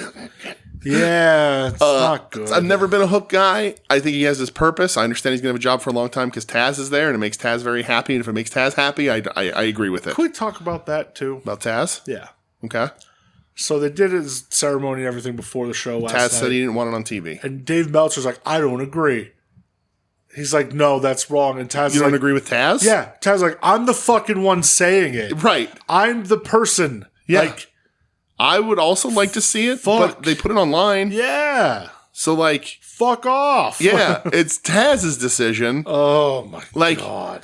Even I get not putting it on TV because it's not a wrestling thing, and, like, we talk about this all the time. Like, it's okay to celebrate nostalgia, and Taz is like, I'm telling you, this was my choice. Like, how many people that currently watch AEW do you think watched a Taz match live ever? All of them should. When it happened. Yeah. Not going back now. Yeah. No, but like, you know what I mean? Like, Taz, you're honoring a guy for something from 30 years ago, and he absolutely deserves it, and I love him. But some of the people in your TV crowd are going to be like, I don't know. I know him as the funny guy on commentary. Right. Like, oh, that's the guy that is on Botchamania all the time. That's the guy from Aces and Eights. Right. So, like, I get it. And then Meltzer, I don't agree. It's Taz. Taz should kill Meltzer. I think that's the result, right? Well, I'm not mad at that. But so the Hook thing. So Hook is beefed up, whatever. I appreciate the fact that Action Bronson talks some shit, so they stopped licensing his music. Whatever. Pettiness, it's wrestling. Sure. But Hook doing like the my body wasn't even cold bullshit is real stupid. They should have just never brought it up. You should have just ignored it. I don't need Hook mad at the Ops. I don't need Hook feuding with anybody in the Ops. It's also an upgrade that everyone agrees upon. Everybody knows it's an upgrade. Just forget that it happened. Yeah. Just forget. Just shit happens. Hook goes with the flow. I'm fine. The one thing I did like was Hobbs just be like, I've always had your back, right. You know? Right. But it makes Hook look like an idiot because it's like, no, these guys aren't against you. Yeah. Like, that's like his talk there of like, oh, you didn't even wait for my body was cold is heel shit. Like, that's a heel turn where he wants to feud with the Ops as opposed to he shouldn't have beef with any of them. Yeah. He got hurt. Joe's like, opportunity, man. Yeah. Like, you wanted us to not take the title shot? Like, that, like, sure. We wanted to sacrifice the two of us because you got hurt. You got hurt, pal. Yeah. So, yeah, I thought this was real fucking dumb. But Joe's like, I'm gonna have your back anyway. Yeah. So like, it would if you're going to do this, you just do Hook coming out. They're baby faces. Hey man, glad you got this opportunity. I'm glad I didn't hang you up in this. Yeah. This is cool. If you ever need me, I'm there. And Joe's, you ever need me, I'm there. And that's it. You walk away from it. Yeah. If you were going to address it at all. I don't even think you have to address it. I don't think anybody was like, well, what I can't wait till Hook says something to Powerhouse Hobbs about getting injured. It's real dumb. Yeah. Get that out of here. I don't need that shit. Especially having Hook talk to is a mistake. Yeah. So. What do you feel like the most batshit bitch to ever piss in this sink, Toni Storm? She's wonderful. Sorry. But again, it's like. Same thing. What are we doing? There's nothing like the pay-per-view's in 2 weeks. Sure is. I get you could do this for your TVs, but like the pay-per-view's in 2 weeks. She's one of your biggest stars. She, especially with the injuries out now, she's one, if not the biggest star you have, and you don't have anything lined up for her for pay-per-view in Canada. There's not a Canadian woman that she can wrestle. Yeah, Beth Phoenix. If we're bringing wives out of retirement, I don't think she's from Canada. No. No, she wasn't. She wasn't a Canadian guy like. She's married to a Canadian, like CNC. Well, then she might as well be Canadian. Yeah, all right, okay. I mean, that makes sense. Well, look where Beth Phoenix is from. What do you feel about the biggest threat to Brodito now? Beth Phoenix. Hold on. Elmira, New York. Yeah, sure. It might as well be Canada. The biggest. Yeah, threat to Brodito. Harley and Stat. Goddamn right. I love this. Was so fucking funny. I pitched 2 weeks ago. That Willow and Aminata should be feuding with Brodito, or should be feuding with the Hurt Syndicate for those titles. But yeah, this was very funny. She doesn't need the mask because the wrath lives within her. Yeah. It's really funny. And then, she challenges Brodito. Should have ended there. So fucking We should have went into next week thinking that this might actually happen. Yeah. As opposed to Death Riders coming out and extending an offer and whatever, kind of, sort of. Yeah. And well, she won't. She would Stat. But also, and I get Harley has a ton of cachet and is great on TV and is Harley's doing these things. But, the story with Stat, will she, won't she, should be with Willow again, because Harley's been trying to get Willow and Stat together. So it should be the three of them still, because, again, you're not featuring Willow anywhere except for randomly when she does a run-in. The three of them should be there because, at least for me, the money for when these tag titles happens is, are Willow and Stat going to team up? Because that's your champions if they do. Yeah. It's like they almost need to do a thing where, Marina beats the fuck out of Harley. Yes. To bring Stat and Willow together, Yes. I think I like Harley. Harley had improved a bunch when she was working. Yeah, Harley's great on TV, man. She's so much fun. Bull Hurley. Harley should be player coach in the Willow Stat 3-way. It should be when they're trios, that's perfect. But when it's tags, she can coach. Yeah, I agree with that. And not that she's bad, but she's not. She ain't Stat and she ain't Willow. Yeah. So my timeline might be a little fucked up on this. Well, next up was Brodito versus Claudio and Uter. Okay, so I do have that. I thought this was pretty good. It was good. It seemed like, it's never in doubt. I like that Darby kept Mox away. That was good. I liked Brody going full fucking death mode at the end and just nailing everybody with forearms and just crushing everyone. Yeah. Yeah, I thought it was okay. Yeah, Brody Claudio looked good together. Had some good chemistry. Like to see that match. We'll see that. That'll be fun. That would be very fun. Also, Bandito Yuta would be really good. I agree with you. Just challenge for the Ring of Honor title. Why not? Go for it. Right. Why not? Singling out people in the crowd. How dare he? What a scumbag. Yeah. I don't have anything else till the end of the show here. We get a tease. So Renee puts in a lot of work. We didn't even talk about Gabe Kidd getting dragged away in a body bag. Oh, yeah, just like Hulk Hogan. Yeah. Somebody online said Gabe Kidd might die. Ever see Philly potholes? It's a fucking fact. Especially around that arena. Around that arena's a fucking mess. He'll never crawl back out of one of those. Yeah. Renee interviews Okada, and it's teasing the Okada-Takeshita tension. And Okada says that he should know that he's the top dog in the Callis family, bitch. Yeah. Clearly, they're going to spin Takeshita out, right? Yeah, I think it ends up Takeshita wins the Continental Classic, challenges Okada for that belt at World's End and beats him. Right. The guy, he just won the G1. We've been saying this forever. You have to have him fight the quote unquote, not quote unquote, the actual best tournament wrestler in the history of professional wrestling. Yeah. Chono does not have that. I remember when that was happening? And I was like, if Okada wins the C2, I think he has more than Chono. Yeah. But whatever, because it was formerly Chono, because Chono had a ridiculous run. So many. But if you want Takeshita crowned, Okada's the guy to beat. That's the player comp. That's the comparisons. if there's a wrestler that I think in ring can reach the heights that Okada had reached in his absolute prime, Takeshita is there. Takeshita and Fletcher are the two guys. Yeah. Takeshita is already there just because of the booking wise. Yeah. But the Continental Classic runs November, I believe. Okay, so it's a little bit of teasing back and forth. That's fine. Yeah. Slight tension till you build. That works. Yeah. Renee then interviews Hurt Syndicate where they call out Ricochet and accept the challenge. Oh, did MVP was like, I'm going to punch you in your bitch ass mouth? Yes. And he said he's suiting up, which makes me happy. I like watching MVP wrestle. Let's make it happen. Did you see MVP told a story? I can't remember who it's about now. In Japan when he was Masato Tanaka. Mm-hmm. He said he told his story. He was like, he was on a podcast and then he was like, did you ever see Masato Tanaka wrestle Mike Awesome? And the guy was like, no. And he's like, that's your homework. He goes, go. And he just said, watch. And I was like, there's like 19 of them. Yeah, sure. Watch them all. He's like, go watch Masato Tanaka versus Mike Awesome. He's like, power bombs off the top rope, unprotected chair shots, no selling. And he goes, I was in Japan. And he goes, I was the first ever IWGP Intercontinental Champion. Yeah. And I go to the office and they're like, we want you to feud with Masato Tanaka. And he was like, well, I'm fucked. He's like, that's a real dude right there. I love that. He's like, that's the toughest dude in the world. He's like, what am I going to do? He's like, I'm dead. That's great. And then he was like, and we met and we worked. He's like, and he's a professional and he's one of the best. And like, he's like just an amazing worker. And he's like, so you go watch Masato Tanaka matches. So that was really cool. It was cool to see MVP talk about that. And I like watching MVP wrestle. So MVP's a giant Japanese wrestling fan. He always somebody's fucking kid to all Japan for no reason. So insane. He was my dad. Adopted. Not too late. That's true. I'll send him the papers. Yeah, I like when he's always when people talk about the greatest wrestler of all time and they mention whoever. He's like, "Yeah, you're wrong. You're not saying Manami Toyota." Right. Fuck yeah, dude. Yeah. FTR jumps Edge or jumps CNC. Oh yeah. And all the job guys come out to stop him, which I thought was really funny.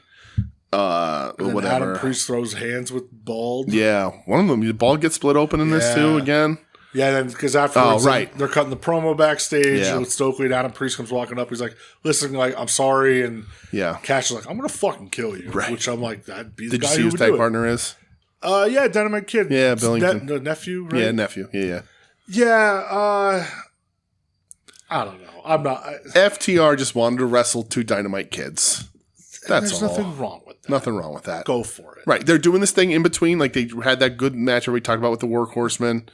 Back with the Outrunners. Right. Like, so they're just, in between, they're going to work with these little guys on the way to the CNC feud. Nothing wrong with that. They don't, it's Edge and Christian and them shouldn't touch in the next, until the pay-per-view. Like, I mean, they should have these brawls and shit, but like they shouldn't have a match. There should be no singles match. I don't say any of that shit. I'm fine with that. Yeah. So let's just have them wrestle, put these little younger guys, job guys, whatever.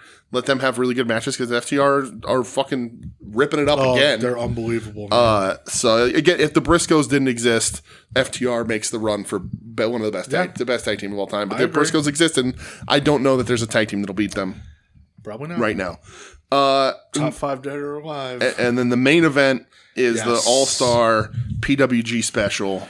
Yeah, Kyle Fletcher, Josh Alexander, and the Young Bucks. The Young Bucks doing $20 meet and greets. God, I wish we were there. So me too, for a reason that I would have I don't know if it would have made them mad or not. The flyer, the advertisement said 1999. You would have paid $19.99. I would have been like, give me my penny. Yeah. Oh, that would have been hilarious. It says 1999, guys. And would you have made Joe get the picture with them? Of course. Yeah. If I had to hold him up Weekend at Bernie's style, he would have been in that fucking picture. Would have made him shake their hands too. So is those would have made them shake his hand. Yeah, exactly. Going up against Hangman, Adam Page, Kenny Omega, and Jet Speed. Yes. This was just like a chaotic 8-man. Yeah. A lot of fun. These are always fun. They've been running them a ton because we were screaming from the rooftops here at the compound that you should just be running these fucking matches all the time. Everyone got their shit in. Yep. Everybody shined at one point in this match, which that's, when they started making the entrances, I'm like, man, there's a lot of time left here. Now I can see why. Everybody looked great. You had that little moment where it was Hangman and Omega squared off against the Bucks and, whatever. Yeah. My main takeaway from this, Kyle Fletcher, like every week I'm like, he's the guy. Yeah. He's the guy. He's the guy. Well, guess what? This week, he's the guy. Right. He was unbelievable. I don't know how long he has this TNT title because he needs to be he needs to be wrestling Swerve when he comes back. He needs to be wrestling these top guys. It's just what it is. You can't deny him anymore. Like, not that you ever could, but like when he won that title, we were like, oh yeah, that makes a ton of sense. That's what he should be doing. Like, that's a good title for him to have. Like, on the come up. It almost seems beneath him. Right. He is already blowing through the competition. He's blowing through the hurdles. It's like, yeah, he's ready. Yeah. There's no way he's not a main event player. He is the figurehead of the Callis family. Okada can say whatever he wants. And Okada's Continental Champion or combined unified champion, which is higher on the card than the TNT title. Fletcher's the figurehead. He is the crown prince of the Callis family, which is now. And this sets it up here. Top heels in the company. Easily, yeah. Death Riders are below them now. I agree. Death Riders are taking a step down. And that's the way it should be. Death Riders lost. The next come up, right? So Callis family it's the best stable in wrestling. Stable of killers, yeah. It's the stable that everybody thought NWO was when they got to 7 and 8 members. Yeah. Until they realized it was like Virgil and Bubba. Yeah. Like Bubba Rogers, but not Bubba Rogers. Yeah. No. Bubba. Bubba. Yeah, Bubba Rogers. But yeah, like Fletcher's the dude. And my favorite part of this match is the beatdown after. Is the best. I think that is more important and more fun than the entire match. Too. I agree. Like the fact that he takes out Hanger with the brainbuster on the chair.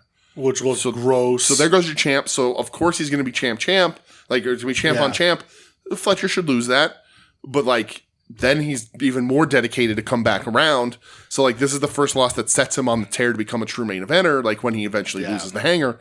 And then Kenny is full jobbed out. Brainbuster off the apron through the table, gets the stretcher job. Whole neck gimmick, forehead gimmick, everything. Like Fletcher looked like a killer here. Yeah. Like when when the dude's going to check on Omega and he grabs his headset and just starts screaming into it. He's dead. He's dead. Like, what the fuck? And it's crazy. We say, plans changed. Good thing Tony Khan wrote in pencil because you lose Swerve. You're losing seemingly Omega's part-time. Omega's semi. I'm considering Omega semi-retired. It's what it is. He almost died. He has a very serious medical issue. Yeah. So you're losing those guys at the top for a little while. And it's like, okay. And you look at that card and you're like, Takeshita's more than ready. Fletcher's more than ready. Yeah. Okada can slide into that role whenever you want. Like, there is still an embarrassment of riches. There is. You just have to do a little bit of finagling to get them there. Yeah.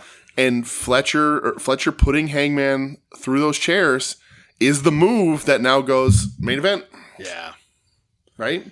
Took out the champ, your main event now. And we know he can hang. We know he can hold it on his shoulder. Yeah. So what is it? He's there. You don't want to say like it feels like the Mark Briscoe little back and forth is beneath him at this point, but kind of is. It is. The TNT title seems beneath him right now. Yeah, which is crazy. Just won it. He elevated right through it immediately. Yeah, but he's that good. Last night was the big stamp of like, I'll take out the best guys that are here, and I don't look overwhelmed. In 5 years, if not sooner. Like what in wrestling history, like you're gonna look back and you'd be like, "Oh my god, I can't believe that these guys were here on the card," or "I can't believe these." Like you look at, I don't even know like examples, but you're like, can you imagine? It's unbelievable that Stone Cold Steve Austin wrestled Ricky Steamboat at a WCW pay per view, and it was it's a really good match. Good comparison, and it's different because Steamer was on the back half, and you're like, it's crazy that these guys had a match that nobody talks about. It's not hailed as one of the great, and it's a great match, but it's like these two dudes met in a ring.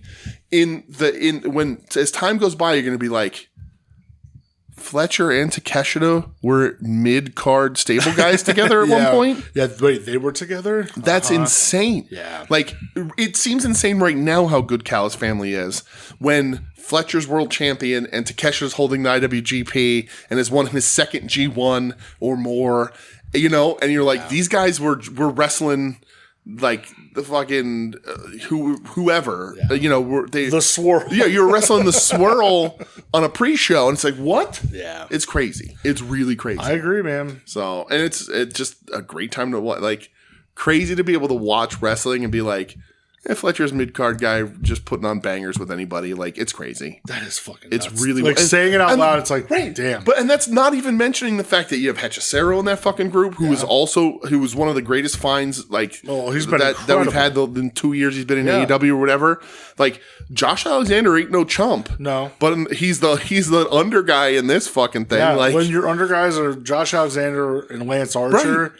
Right. And then there's Rocky. Rocky, we don't even count. He just, like... Yeah. Is Trent ever coming back? I don't know. Yeah, I don't know. Like, is Brian Cage ever coming back? Rocky Romero is like that clip with Raven with Matt Cardona this week that went viral, which was I watched 90 times. Rocky Romero is the Swoggle. Actual tears. Yeah, Swoggle is to the Major Brothers what Rocky Romero is to the Callis family. He's just a mascot that they'll eventually cut ties with. I did like him stepping up to face Briscoe last night. He takes off his like shitty jacket. He's like, I'll fuck him up. Yeah. And Lance Archer's like, no. Yeah. Dude, forever in my brain for the rest of my life is that shrug that Raven gave when he was like, that was you? Yeah. Amazing. The guy who made all those videos in New York wouldn't push him. Yeah, they wouldn't put him over. That was me. Yeah. Oh, that was very funny. Wasn't there a third guy? So funny. Fuck yeah, Raven. So funny. Raven forever. But yeah, I mean, that's the end of Dynamite, right? Yeah, so that means that we're going to take a trip to Japan. All right, let's go.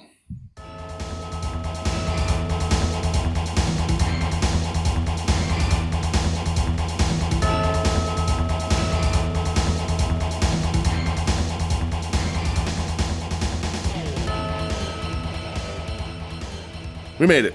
We are officially here in Japan. You don't listen back to the shows, right? I don't either. No. I did, in fact, reverse the music when I went back. I did. Look at you. I flipped it and played it backwards. Damn, attention to detail, brother. I know. So before we talk about anything, we're going to get into a question that we have because he missed his question last week. Mm-hmm. I'll allow 2 from him this week. Okay, this week only. I mean, somebody else missed a question this week. Not that I'm fucking complaining about it. Oh, boy.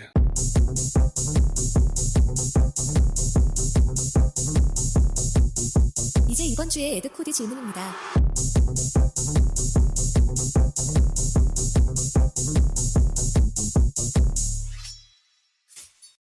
All right, so Ed, we're going to see you in 2 days, buddy. Says, hey, fellas. 2-part question here on the eve of Hungover Breakfast 2025. Well, I guess Friday drops, but yeah. Number 1, Kobashi looked great tossing out some chops at Takayamania Empire. Okay. Which he did. We talked before the show. We didn't watch the whole show. Just time constraints. No, I'll say it. I don't need a 30-minute time on the draw from those 4 guys. 30 minutes from I don't. Marufuji, Kenta, Shibata, and Suzuki at this point in my life. Everything I needed to see from that match was clipped out. Yeah, it was clipped out. With the Kenta, Shibata jumping Kenta before the match, like getting that out of the way. Kenta saying I got reunited with my ex-girlfriend. Yeah, that was cute. Like all that stuff, cool. And the Kobashi chops. Like I'm glad I got to see all that stuff. I don't need 30-minute draw out of those guys. Not going to happen. Remember that shit show that was Muto's GHC title run? Nope. No. Awful. Just real awful shit. Fuck you, Ed. Broken down old egomaniac who convinced himself Masaki to me I couldn't believably dog walk that dumb old man and his shitty fucking knees. Fuck you, Ed. But my question is, 2025 Kenta Kobashi, would a GHC title run from him be better or worse than Muto's run? Fuck you, Ed, you piece of shit. Now? I mean, Kobashi's knees are better. Yeah. It's a completely different style. Yeah. Stop. Just stop it, Ed. I mean, listen, I don't know if Ed's trying to like drive a steak before we eat a delicious breakfast together, but that's you're splitting like our 2 favorite Japanese wrestlers. I was slapping Ed with a pancake and his friend's getting forked right in the face. Oh, you should slap Ed with the pancake and then stick the pancake to his head with the fork. But then what about his friend? I don't know. What would I don't know. What would I do? I guess you could. Slap Ed with the pancake and then bring the pancake over and then stick the pancake to Perfect. Her. All right, great. Yeah, violence towards women. Yeah. You started it. Fucking Ed. Oh, jeez. That's going to get clipped. Please don't clip that. Terms of service, blah, blah, blah. Allegedly. So, it's tough because, like, my favorite Japanese wrestler of all time is Kenta Kobashi. Your favorite wrestler of all time is Great Muta. Yes. So, like, of course I'm going to say that Kobashi's is going to be better because that's my guy. And the style's different. You know, he doesn't have to do that. So, you know, he's not throwing his knees at the ground, even though he did the moonsault. That went away a little bit. But, like, you know, he was a stand and punch your lights out guy, especially towards the end. And Muta just doesn't, like, Muta couldn't do that. That wasn't who he was. But you wouldn't get the hilarious Muta doing trying to cartwheel springboard back elbow and yelling, motherfucker, into the corner. That's true. It was hilarious. That is true. But the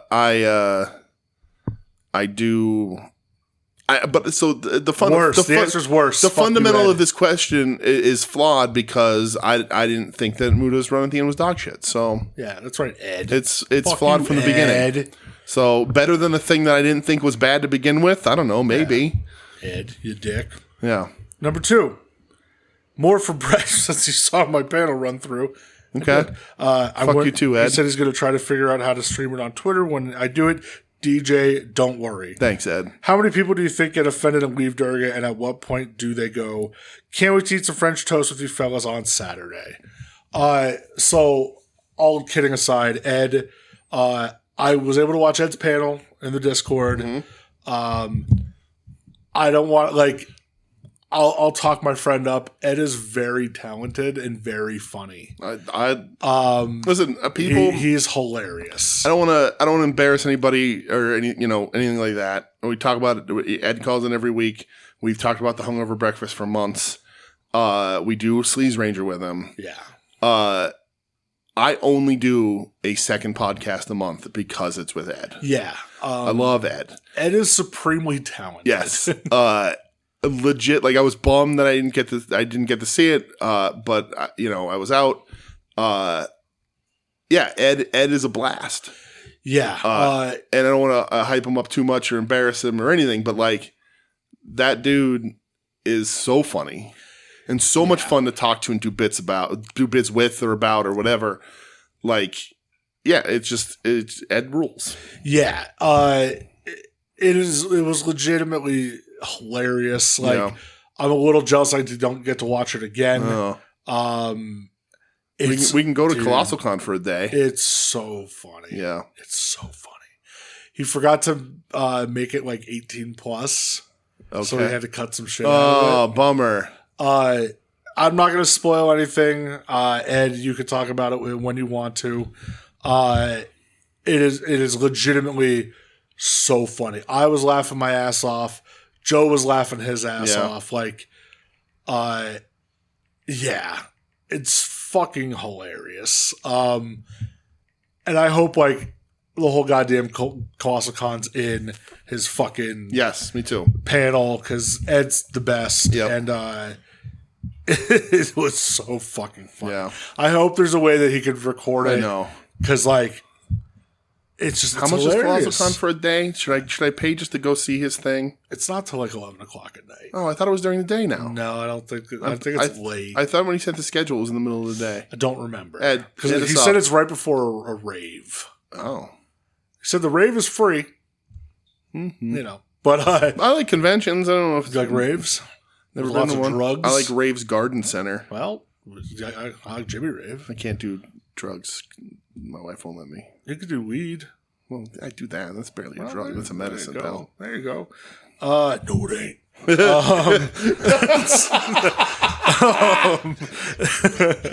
Oh my god! Again, for real, Ed, you're the fucking best, and I hope everything goes off perfect for you. It was so fucking funny. When you throw the X's up at me like that, I wish that like energy would come off of it, like when He-Man when Prince Adam turned into He-Man, or like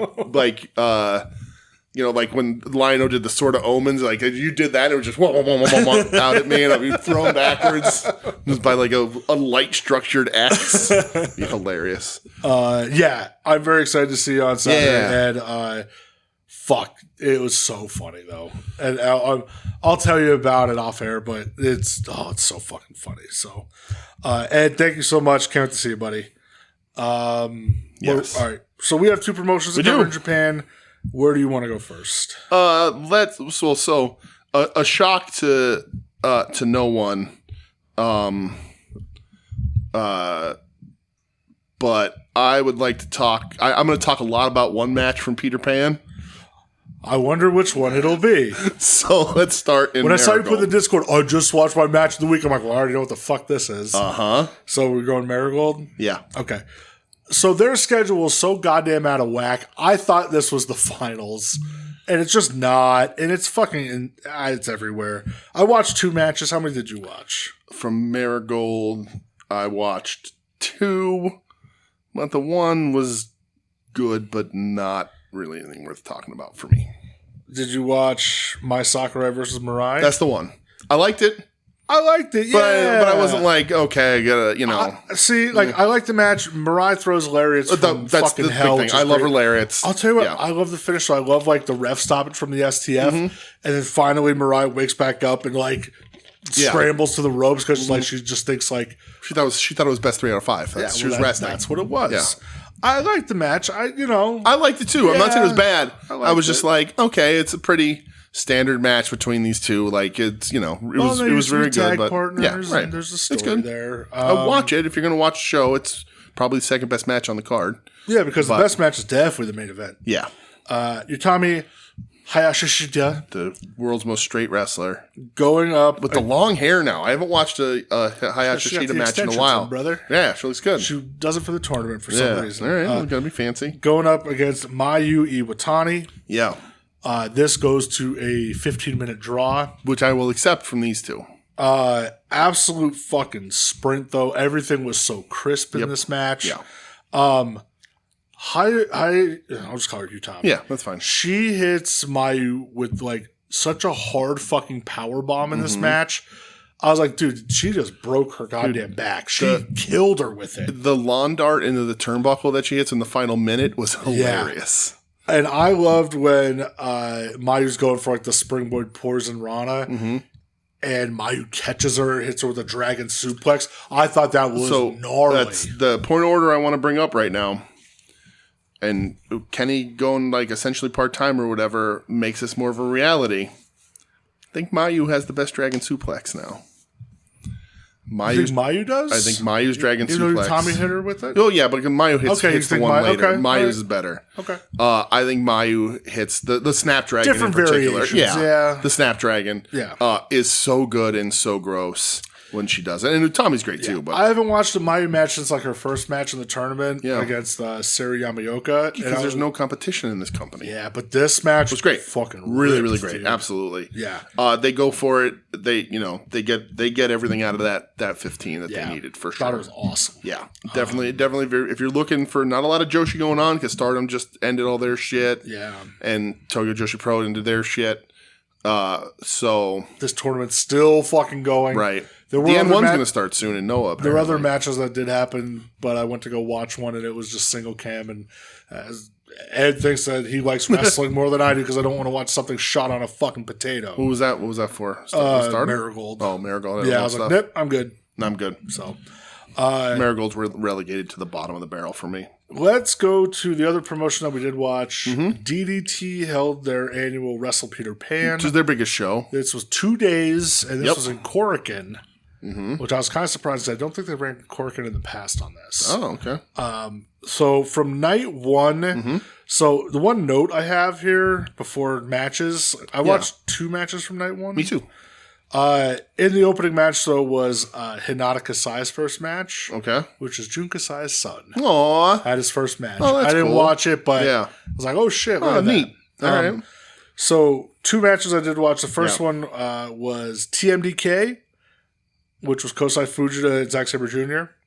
Going up against Schadenfreude International, Chris Brooks and Takeshi Masada. I watched this as well. Masada looking more like Takeshita than ever. He really does. I mean, he got fucked up during this match. Sure did. Tapped out like a bitch to Zack Sabre Jr. Sabre stretches the kid to win. Fuck yeah, he did. Yeah. I thought this was like, okay, we're using this as a match just to build between Zack Sabre Jr. and Chris Brooks, which they announced like at the end they're going to have a match in October, which, that's going to be awesome. Dude, they have what is standard in a lot of these matches now, especially Sabre matches, the slap, the slap battle back and forth.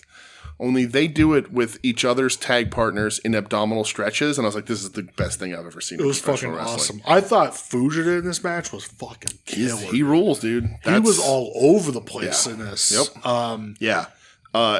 Everybody looked great. These are all really talented cats. Zack Sabre Jr. is pinning Takeshi Masada at one point and just kneels both knees on his chest, and I'm like, what a prick. He's wrestling like a dickhead again, man. So disrespectful. I back around on Zack Sabre Jr.'s run here. Looking good here. Him and Brooks are buddies. Yeah. They also can do the doink gimmick because they're both tall, lanky men. Zack's got to start wearing that shoulder brace. Yeah. That's the reason why he started liking Chris Brooks. He's had it forever. Yeah. So on day one. The other match from this show. Yes. For the KOD Openweight title, the champion... Kazuz, I can never pronounce his first name. Yeah. I don't know. Kazusada? Sure. Higuchi. Versus Jun Akiyama. Yes. Higuchi's the champion. I thought this was like red hot from the jump. Yeah, it's incredible. The bell rings and they just start fucking slugging each other. Right. I loved when Higuchi misses the chop on the outside and hits the pole. Mm-hmm. And then Akiyama's just working the arm and the hand and the wrist. Incredible. Higuchi takes 3 exploders at the end of this match, and I was like, oh, well, Akiyama's champion? That's cool. Dude. Totally bit in I love on Akiyama winning this. When Akiyama hits the jumping knee and then he hits the exploders, I was the same, like, goddamn right, he fucking did. He can still go. Rocks. He's still fucking great. Yeah. That's the last pillar, baby. So, I had a question for you here. Yes. Because I thought this match was fucking awesome. It was awesome. Higuchi. Mm-hmm. Is there any other wrestler right now that you could just like pick out and plug into like 90s All Japan or like 2000s Noah and be like main player? Yeah. To me, I feel like he's the one. Yeah. So the thing that seals it for him is that like he looks like those guys. Yeah. Like when you look at a guy like Takeshi, who's fucking great, you're like, all right, but like you're pretty and you have, your style, whatever. When I look at Higuchi, I'm like, how were you not fist fighting Chono in the parking lot? It's like, how were you not there? Just black tights, slicked black hair, goatee. Like he could absolutely be like teaming with Takayama instead of Omori, or tagging up with Kobashi instead of Timon Honda to be tag champs in Noah. Like, yeah, the dude is that good. He's a throwback, but doesn't feel it. Like, yeah, I love this dude. Like, this dude is another guy. Whenever I watch him, I'm like, I'm glad he's in DDT, but he's bigger than this. Yeah. I love when he's on top of DDT. Yeah, like DDT. He's such a shit kicker, dude. And this will change in 5 minutes. But like longer than that, because I'm going to talk longer than 5 minutes about the other match. But when he's on top of DDT's better. It feels right. He is the captain of that ship, and he should like that. And that's the thing too. Like, for better or worse, Chono felt he should be the top of New Japan when he was there, and he was for longer than he probably should have been. But like, yeah, Higuchi rules, man. He's fucking awesome. And he had a banger with Akiyama. Like, yeah, it's a crazy good match with a 50-year-old dude. Yeah, like I thought it was awesome. Really, really good. Yeah, absolutely. This leads us to day 2. Yes, of Wrestle Peter Pan. I watched 2 matches. I also watched 3 matches. Okay, technically. Oh yeah, I watched 3 technically. Yeah. The first one though. Mm-hmm. Go Ace, Hiroshi Tanahashi. Uh-huh. All right, see night 2 right there? Jesus fucking Christ, DJ. There's the second match. Oh my God. I'll just let you talk about it. I mean, you go ahead and I'll versus Denshoku Dino. Yes. Oh, Jesus Christ. I just got a notification on my phone that Mike Tyson's fighting Floyd Mayweather. Ew. In an exhibition match in spring of 2026. Great. Cool. Boy, people are poor, I guess. So, my notes are, I loved, like, the comedy aspect of Dino against, like, the seriousness of Tanahashi. The president of New Japan. Until Tanahashi decided to play ball. Yeah. By grabbing some dick. Literally play with balls. Yeah. And I'll tell you what, that was the Ace's ass. Absolutely was. Okay? It was. We saw a man's ass. We did. All of it. Well, there's a little bit covered. Cool. Yeah. We didn't see whole. Man was wearing a thong. He was. If it's Gucci, would have saw whole. That's true. If it was it's special people. I enjoyed this a ton. Okay, good. I was like, okay, when I was watching it, I was like, well, this he's going to love this. I miss pheromones so very, very much. Yeah. I mean, this was pheromone-esque. So this is the president of New Japan Pro Wrestling. At one point, Tanahashi was getting fucking humped on the mat. Yes. Yeah. So, Denshugo Dino, if you don't know him, look him up. Very, very talented wrestler. So this starts with, did you watch the hype video before the match? Oh, yeah. Where Red Hot Chili Peppers played? Yeah, DDT don't give a fuck about No, they don't American care. music. I love that. So Red Hot Chili Peppers played, which was fucking hilarious. Danny California? Yeah. While Dino's like walking through, talking about having to wrestle Tanahashi, whatever.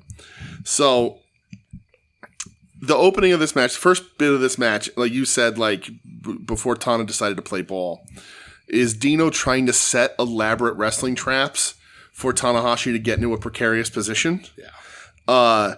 Tries to get behind him, kneels in front of him, tries to simulate blowing him, tries to kiss him, try to do all that stuff. He goes full down on all fours and arches his back, and I was just like, Jesus Christ. But Dino finds like, all right, I'm going to stop, gets the handshake, gets him the double leg, and just starts humping him. Yep. Full on humping his butt. Yeah. While he's down on the ground. It's like how Viscera used to hump people. And then the crowd is chanting for Dino. Yeah. The DDT, because it's DDT crowd, Homer. brother. Yeah. You know, so very pro Dino. So Dino does the Nakamura impression. So Taguchi also does this. If you're WWE fans, you've seen Nakamura in anything. Before Nakamura does his big moves, he does the little hand motions with the X and whatever. Yeah. Dino does that, but he puts it down near his crotch, and his one hand is just simulating jerking himself off, which was insane. Then he does the Okada Rainmaker pose, and does the whole setup for the Rainmaker. Grabs the wrist, turns him around, and then just kisses Tana on the mouth. I think that he calls it the Rainbow Maker. There you go. And then this is when Tana just has no other choice but have to play ball, literally. Yep. And he grabs a fistful of dick. And the referee treats it like a submission. Oh, he sure does. And asks Dino if he wants to give up. Dino doesn't. He then grabs Tanahashi's dick. Yep. So then they're both holding dicks. Yeah. They wrestle a little bit more. Old-fashioned dick off. Just dick off. Who quits first? Who gives up first? Tana ends up taking the head in the tights pile driver. They try to set that up a bunch. One of Dino's signature moves. Dino then drops his tights down to his thong all the way, which is very common. He's always wrestling in that thong. And he tries to do the moonsault but misses, which was good. Tana hits a high fly flow. Look good. Yeah. Listen, the knees aren't great. Didn't have to do a lot of movement in this match. Didn't have to do much here. Doesn't go for the pin. Tana's like calling for Dino to get up. Dino's like, wait, because he took the high fly flow. He's out. That's the president. That's his signature move. Whatever. Dino gets up, but he's exhausted. Tana kisses him in the mouth. Very long kiss. Dino is so worn out and exhausted that he's like trying to hold himself up like somebody does on their opponent. Ends up grabbing Tanahashi's tights. And they go down to his boots. They sure did. Tana is in a very colorful thong. Looks just like his tights. Right. The cameraman shoots it from behind. And you see all of Tanahashi's butt. It is amazing. You also see a lot basically the shape and general size of his penis. The shape and general size. True. Huh? Tana's in a thong. Tana wins with a lion tamer with his pants down around his ankles. Yeah. Dino taps out. 5 stars. I don't know what else to give this. My scale only goes up to 5. All the stars. I don't know what to tell you. Watch this match because it was fucking great. And Tanahashi had a pheromones match. It's very funny. Is a weird thing to think of. Yeah. It's not for everybody. I understand the homoerotic, whatever. I think it's great. I think it's done as respectfully as you can with one of these things. It's never taking the piss out of anybody other than Dino. Yeah. And it's great.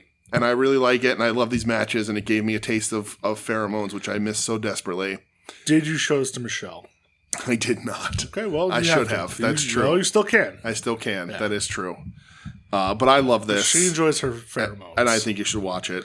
And she likes Tana. So I agree. It's a lot of fun. It's a lot of fun. It really was. It really is just a ton of fun. I just smile on my face the whole time.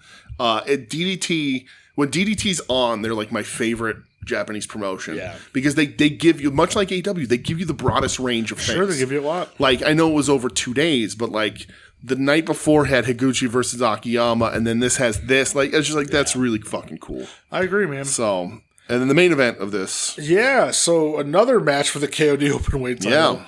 The challenger, Yuki Ueno versus the champion, Higuchi. And like Ueno's like return or first match back or something. Ueno's hair was looking longer. It was looking good. Yeah.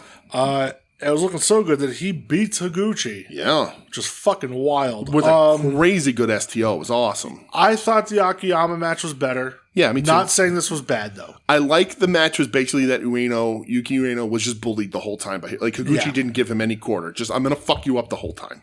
Yeah. So you have the new KOD champion, which Yuki Ueno, he held that belt for a long time. Yes. I'm a little sad Higuchi lost. Yeah, me too. I just Didn't get long of a reign. When he's at the top, DDT feels right. Yeah. So. But this leads. Yeah. To the cash-in of the Anywhere, Anytime golden armband. Okay. From Kazuki Hirata. Right. And he Hirata decides to cash in. Mm-hmm. And Kazuki Hirata is the new KOD Openweight champion. Less than 3 minutes. Yeah. He rolls him up for the win. I mean, I ain't mad about it. I like Hirata. Yeah. It's interesting. And I don't think Hirata, I wouldn't, because Hirata's a lightweight guy. He's a talented wrestler. Somebody online said it's very funny. He's been using Tokyo Go as his music longer than Magnum Tokyo ever did. Yeah. But he's the Magnum Tokyo guy. Yeah. But like, he couldn't beat Higuchi. No. But I like that he. Yeah. Yeah. That he the crowd was very happy about it. So that made me happy. Really fun. And the match was good. You said Akiyama match the day before was much better. The Akiyama match was better. Much better. But it was fun watching DDT. Mm-hmm. I had a good time. Always good to have him back. Peter Pan always delivers. Yeah. I didn't even talk to Ed. I don't even know if Ed watched this or not. I have to ask him this week. He's been so busy. He's been very busy, and it paid off. So. Yeah, for sure. What were your favorite matches from this week? I mean, very obviously, Tanahashi versus Denshoku Dino. Is it a better technically a better wrestling match than Higuchi Akiyama or even Mayu Utami? No, but I had so much fun. I just can't help myself. And then the best match over anybody but American is Bandito Hechicero. Yeah. Incredible match that was. Yeah, I'm going Bandito Hechicero. Again, that's like match of the year. Yeah. Contender. Mm-hmm. And I'm going with Higuchi versus Jun Akiyama. That's so good. Because I love Higuchi so much. Yeah. And just like you said, to see him get that match out of Akiyama, which nothing against Jun Akiyama. No, he's an old man. Yeah. You can, like you said before, where would you slot Higuchi? You can slot that match into any of Jun in his prime, and it's as good or better than some of the matches he had in his Noah runs or his All Japan run. Yeah. Yeah. Like really fantastic. That was a fucking blast. Yeah, really I had so much fun watching DDT this week. Yes. Really fun. That's it, right? Yeah. Did you buy anything? Did I buy anything? Not for me. Oh, did I? No. Wait, did I? No, I didn't pay for those newspapers, so I got some. Pay for them? The 1944. You just stole them? She gave them for free. Oh, all right. I was like, wait, you didn't pay for Facebook Marketplace. I got newspapers from 1944 which had Batman and Superman comics in them. Cool, man. And Michelle and I went through them, and they are leading up to D-Day. So we have the paper that says like storming of Normandy and stuff from this area. So I just gave them for free. She was like, if you like comics, they're free. Come take the stack. So one of the newspaper, like I had those big 3 newspaper things in my kitchen or my dining room area. One of them was the D-Day, the cover of D-Day. So that's cool. I think it's it's really awesome. I'm gonna frame some of them. Yeah. But did you buy anything? Did I buy anything this week? I don't think I did. Okay. It's been a very All right. Bought things for myself. I made Michelle come back here. Hi, Michelle. I sent her a text. Hi, Michelle. Come sit. Hi. Because as we record this... DJ and Brett and podcast. Oh, here, we'll share a microphone because I didn't get a third microphone out for you. That's okay. So as we record this, tomorrow's Brett's birthday. Oh, Happy birthday, Brett. He's 29 years old for the 6th year in a row, 7th year in a row, whatever. I'm 29. 6. I don't know. Is it? Yes. Okay. So I brought Michelle in because I want to make sure she was here for this. Yeah. So as traditional on the show, his birthday is tomorrow. It might be today as you're hearing this. So if it's Friday, the 5th, wish him a happy birthday. Yeah. But wish me happy birthday. He's going to open up fuckers. gifts. I am. Because we got him gifts. I am. Hello, Kat. There's a story with one of them. Rip was like, I would like to open gifts. So it's up to you if you want to do the tell story me what, first. You tell me not. what order to go in. What do you right. think is better for the listeners? One's wrestling related and one's not. Okay. So open the box first. We'll do the bag later. Open this big old box. Yeah, open that big box first. Jesus Christ, what the fuck is in this? Bricks. Surprise. Dude, that is heavy as shit. We thought you might be interested in masonry. Yeah. Yes, 36 years old is what I'm going to take on Freemasonry, brick masonry. Yes. But they do have good barbecue in Wilkes-Barre every couple weeks. That's the Illuminati. I don't trust that shit. Yeah. This thing is heavy as shit. It is, right? It is.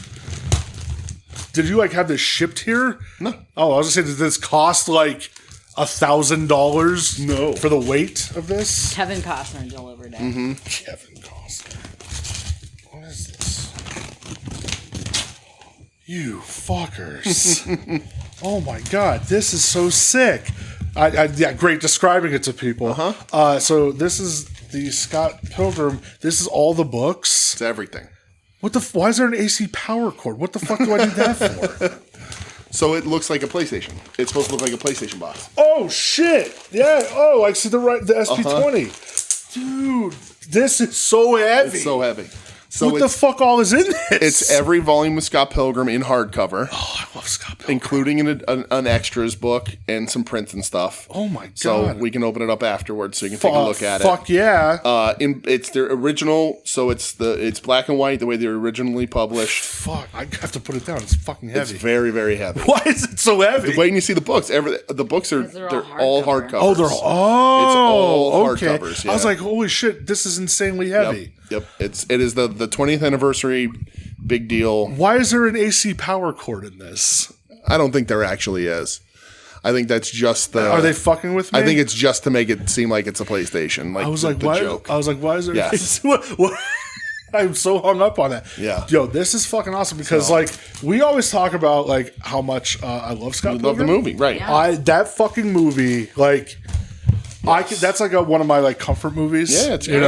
So that is. I've never read the books. So there is they did color it. They put out 2 editions. There is a color edition. Is fucking awesome. But in my heart of hearts, I wanted you to read it the way it was originally published. Dude, so this is so fucking cool. Yeah. Thank you guys so much. Yes. This is fucking awesome. So Open it so you can open it. I fucking love Scott Pilgrim. Now a video game, now an anime series. yeah, we can if you want to. We can open the plastic. You can look inside right now if you want to. Okay. Do you have do you have a razor? You could probably just thumbnail the groove, Joe. Well, you can't. Well, I can't. Yeah, just be careful. That is incredible. Yes. And when I first started reading comics, which it really isn't that long ago. No, but this is one of the things. Cause I love Scott Pilgrim, and I remember saying to you oh, I really want to read Scott Pilgrim, and I just never did for some reason. Yeah. Oh, that fucking excites me. Getting it? No. Nope. That's all right. We'll get it. Okay, all right. We'll get it there. Banter. Yeah, keep talking about it. Hello, Kat. Yes. So really, we got to go see Scott Pilgrim. It was an advanced screening. Yep. God damn. There you go. How long ago was that? Oh, forever. Right. Yeah, that's what we figured is now that you're reading a lot of comics. Oh my god, yeah. Right. You might like to read one of your favorites. Yeah. I love the movie with all my heart. This is the best package. It's crazy. This is insane. So I have a copy too. You fucker. It's magnetic. So you see the grooves there? Yeah. They pull apart from each other. Holy shit. Yo, this is fucking nuts. Oh my god. Yep. Oh my, what the fuck was that? So they have those boards around, but there's also prints. Okay. That's just to like hold them in or whatever. But there's also prints and stuff in there. Oh my god. I'm so excited to read this. Oh god damn it. So yeah, so it's like it's 6 volumes in hardcover plus there's a collector extras. Oh my god. And there are somewhere in there are prints and stuff. So I don't know exactly where they were packaged. There's but another goddamn border. Oh, I think I found the prints. This is awesome. I read most of Scott Pilgrim while I had jury duty one. Yeah. Oh yeah, there you go. So that's all the extras in there. Yeah. So you can just open the back of the envelope. There's no AC cord. No. I had also seen the movie first, and I was like amazed at how similar everybody in the movie looks to the characters. Yeah. That's why I'm very excited to read this. Yeah. Finally. Yeah. Oh my god. Yeah. I don't want to ruin anything. Okay, there's a quick start guide and shit. So the PlayStation theme lives on. There is like a weird... That's incredible. Yeah. There's a sticker sheet. Mm-hmm. I love stickers. Don't be too precious with the stickers. They're meant to be used. It's true. Wait, there's 3 sticker sheets? There's so many stickers. There's a lot. Oh my god. I fucking love you, Ramona Flowers. Oh, this is so fucking cool. Yo, I'm like... Look at these... Yo, there's a fucking holographic print and shit. Look at that. Yep. That's cool. Oh my god, that's fucking sick. I'm like, is this like a Sex Bombs fucking show flyer? It is a poster for Sex Bomb. Yep. Scott Pilgrim's Precious Little Life, a book release party. Yep. Look at this.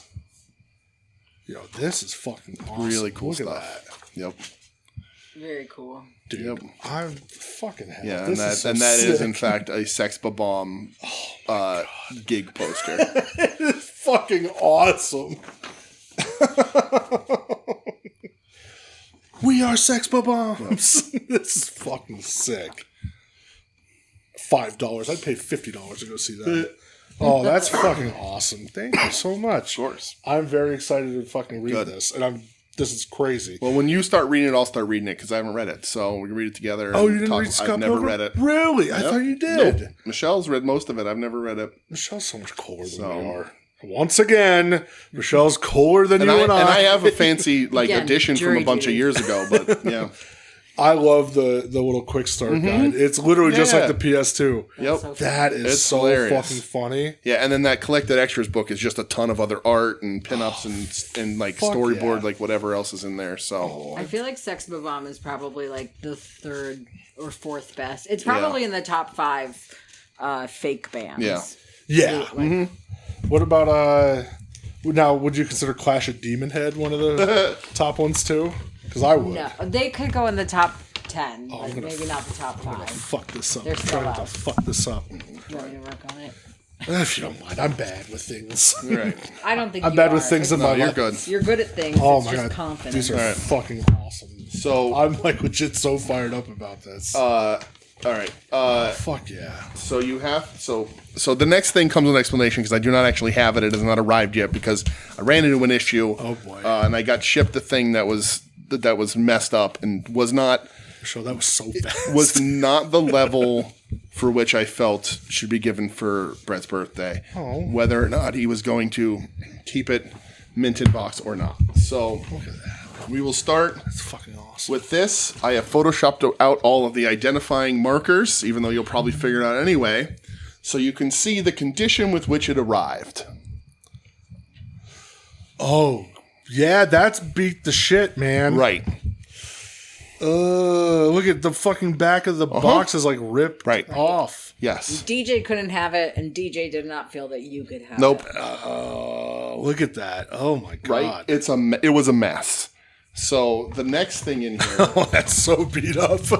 is, and this will give you the reveal. You might already know what it is and what it's going to be. Mm-hmm. But this will not only tell you what it is, but also these were the pictures provided on eBay. Oh, really? From when I bought the actual it. Product? This was the pictures. The guy was like, "This is what I have." Oh my god! And I was like, when I sent it back to him, I was like, "Dude, like this wasn't the pictures don't even match." He was like, "Oh, I didn't notice."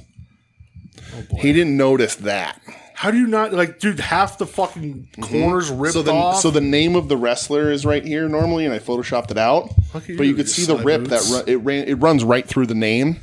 And when you look at that, you'll see on the back of the box that I put there that it's not that doesn't run through the name. Fucking ridiculous. So, ooh, the fucking Great Muda Chase. God damn it! So there you go. Oh fuck! I've been fucking dying for this. Yes. So, you're the goddamn best. So it'll be here in a couple days. So this is the actual picture. Those are the actual photos that were on the eBay listing. Oh my god! And so I cropped the one in, but you can see the back of the box that has his name on it. Holy fuck! This ran through the T and the H. that ain't the same. Right. Yeah. Holy shit! Oh, and you can see the back being completely torn. The dude was like, "Oh, I didn't notice. I didn't realize it was that damaged." DJ agonized over whether or not to give it to you versus return it. Because I thought you might be opening it anyway, so and I didn't know. I would know. No, okay, good. So I absolutely would not. So I got one coming. That is, dude. Thank you so much. Fingers fucking crossed. It's not. They didn't lie to me on that one. Because I was never going to find this ever. So they put it up on Ringside, but how about that? Mm-hmm. That's crazy that they did that. Yeah. Fuck yeah. Well, thank you so much because this is literally the only Muda figure that WWE's put out that I don't have. Yeah. So there you go. Thank you so much. It'll be in a couple days, but I was like, should I have it just because you might open it, whatever? And I was like, nope. That's fucking awesome. So you're getting one in hopefully better condition. Thanks. The pictures looks nice. Thanks, guys. So there you go. I'm embarrassed. Could not get a Muda. If there's a Muda out there. So because I was also like, maybe I shouldn't. Maybe, because I was like, maybe I should get him something else. Maybe the Mudas are cursed. So I looked at a couple other things that I know, and then I was like, I don't remember if this was the one he got or if this wasn't. And I was like, all right, well, I don't have it. So, nobody had it for sale ever anywhere. I couldn't remember which Takeshita you said you had because that was also in the running. So the Takeshita I have was the one that was sold in stores. You do have the one that you don't have the red jacket one. That's the one I don't have. Good. I would have bought the wrong one, so we're good. Glad I went. I would have been, here you are, sir. I couldn't remember which one. I would have said, hey, your birthday's in 3 weeks. Yeah, hey, buddy, here you go. So, well, thank you so fucking much. You guys are the best, and I love you the most out of pretty much everybody in this world. So, same, buddy. We love you. This is fucking awesome. Yeah. This Scott Pilgrim box blows my Isn't it crazy, dude? mind. It's so gorgeously it actually laid out. Blows my and I know mind. There was a point, when they were floating around, that there was a rumor that they were like missing pages or printed wrong, and that's not true. So, oh really? Yeah. Oh wow! So it's all good. This is fucking insane. God bless you, Ramona Flowers, the love of my life. There you go. I love her so much. Poor Knives Chow. Yeah. I always felt bad for Knives Chow. I feel bad. I think it goes different in the books, doesn't it? No. It goes pretty much exactly the same. I mean, you'll find out, but the movie and the books are very, very similar. Yeah. But no, he is absolutely wrong on the way. He's absolutely wrong to date her in the first place. It's gross. Yeah. Yes. Don't do it. Yes. But then he isn't honest with her. He doesn't communicate with her. And then he basically ghosts her. So kind of fuck Scott Pilgrim. Yeah. But young Neil's there. That makes me happy. I haven't listened as why Neil. That's hilarious. Fuck yeah. Well, seriously, thank you guys so much. This is fucking awesome. God, I love this. Holy shit. It's gorgeous pack. Everything about it is absolutely gorgeous. Ridiculous. The hardcovers are designed really well. Everything. That is insane. Yeah.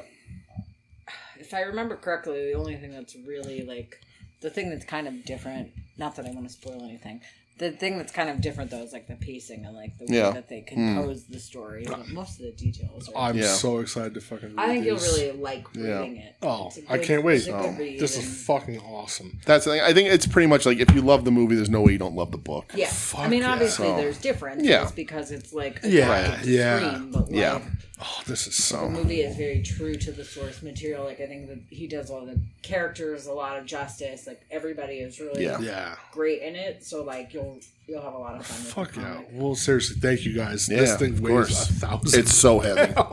Yep, it's so dense. It works too because if somebody ever breaks into your house, you can hit them with that. Right. Yeah, if I want to like absolutely crush their skull in, right. Which, so there you go. Oh, well, thank you guys. You got it. Happy birthday, pal. Thank you. All right. Well, we got to get out of here because there's still dinner and cake to be had. No. And some football to be watched, which is why we recorded early and why the show is up early. Go Birds. Go fucking Birds. Yeah, go Birds because my team sold to the Koch brothers, so 10%. So the Koch family.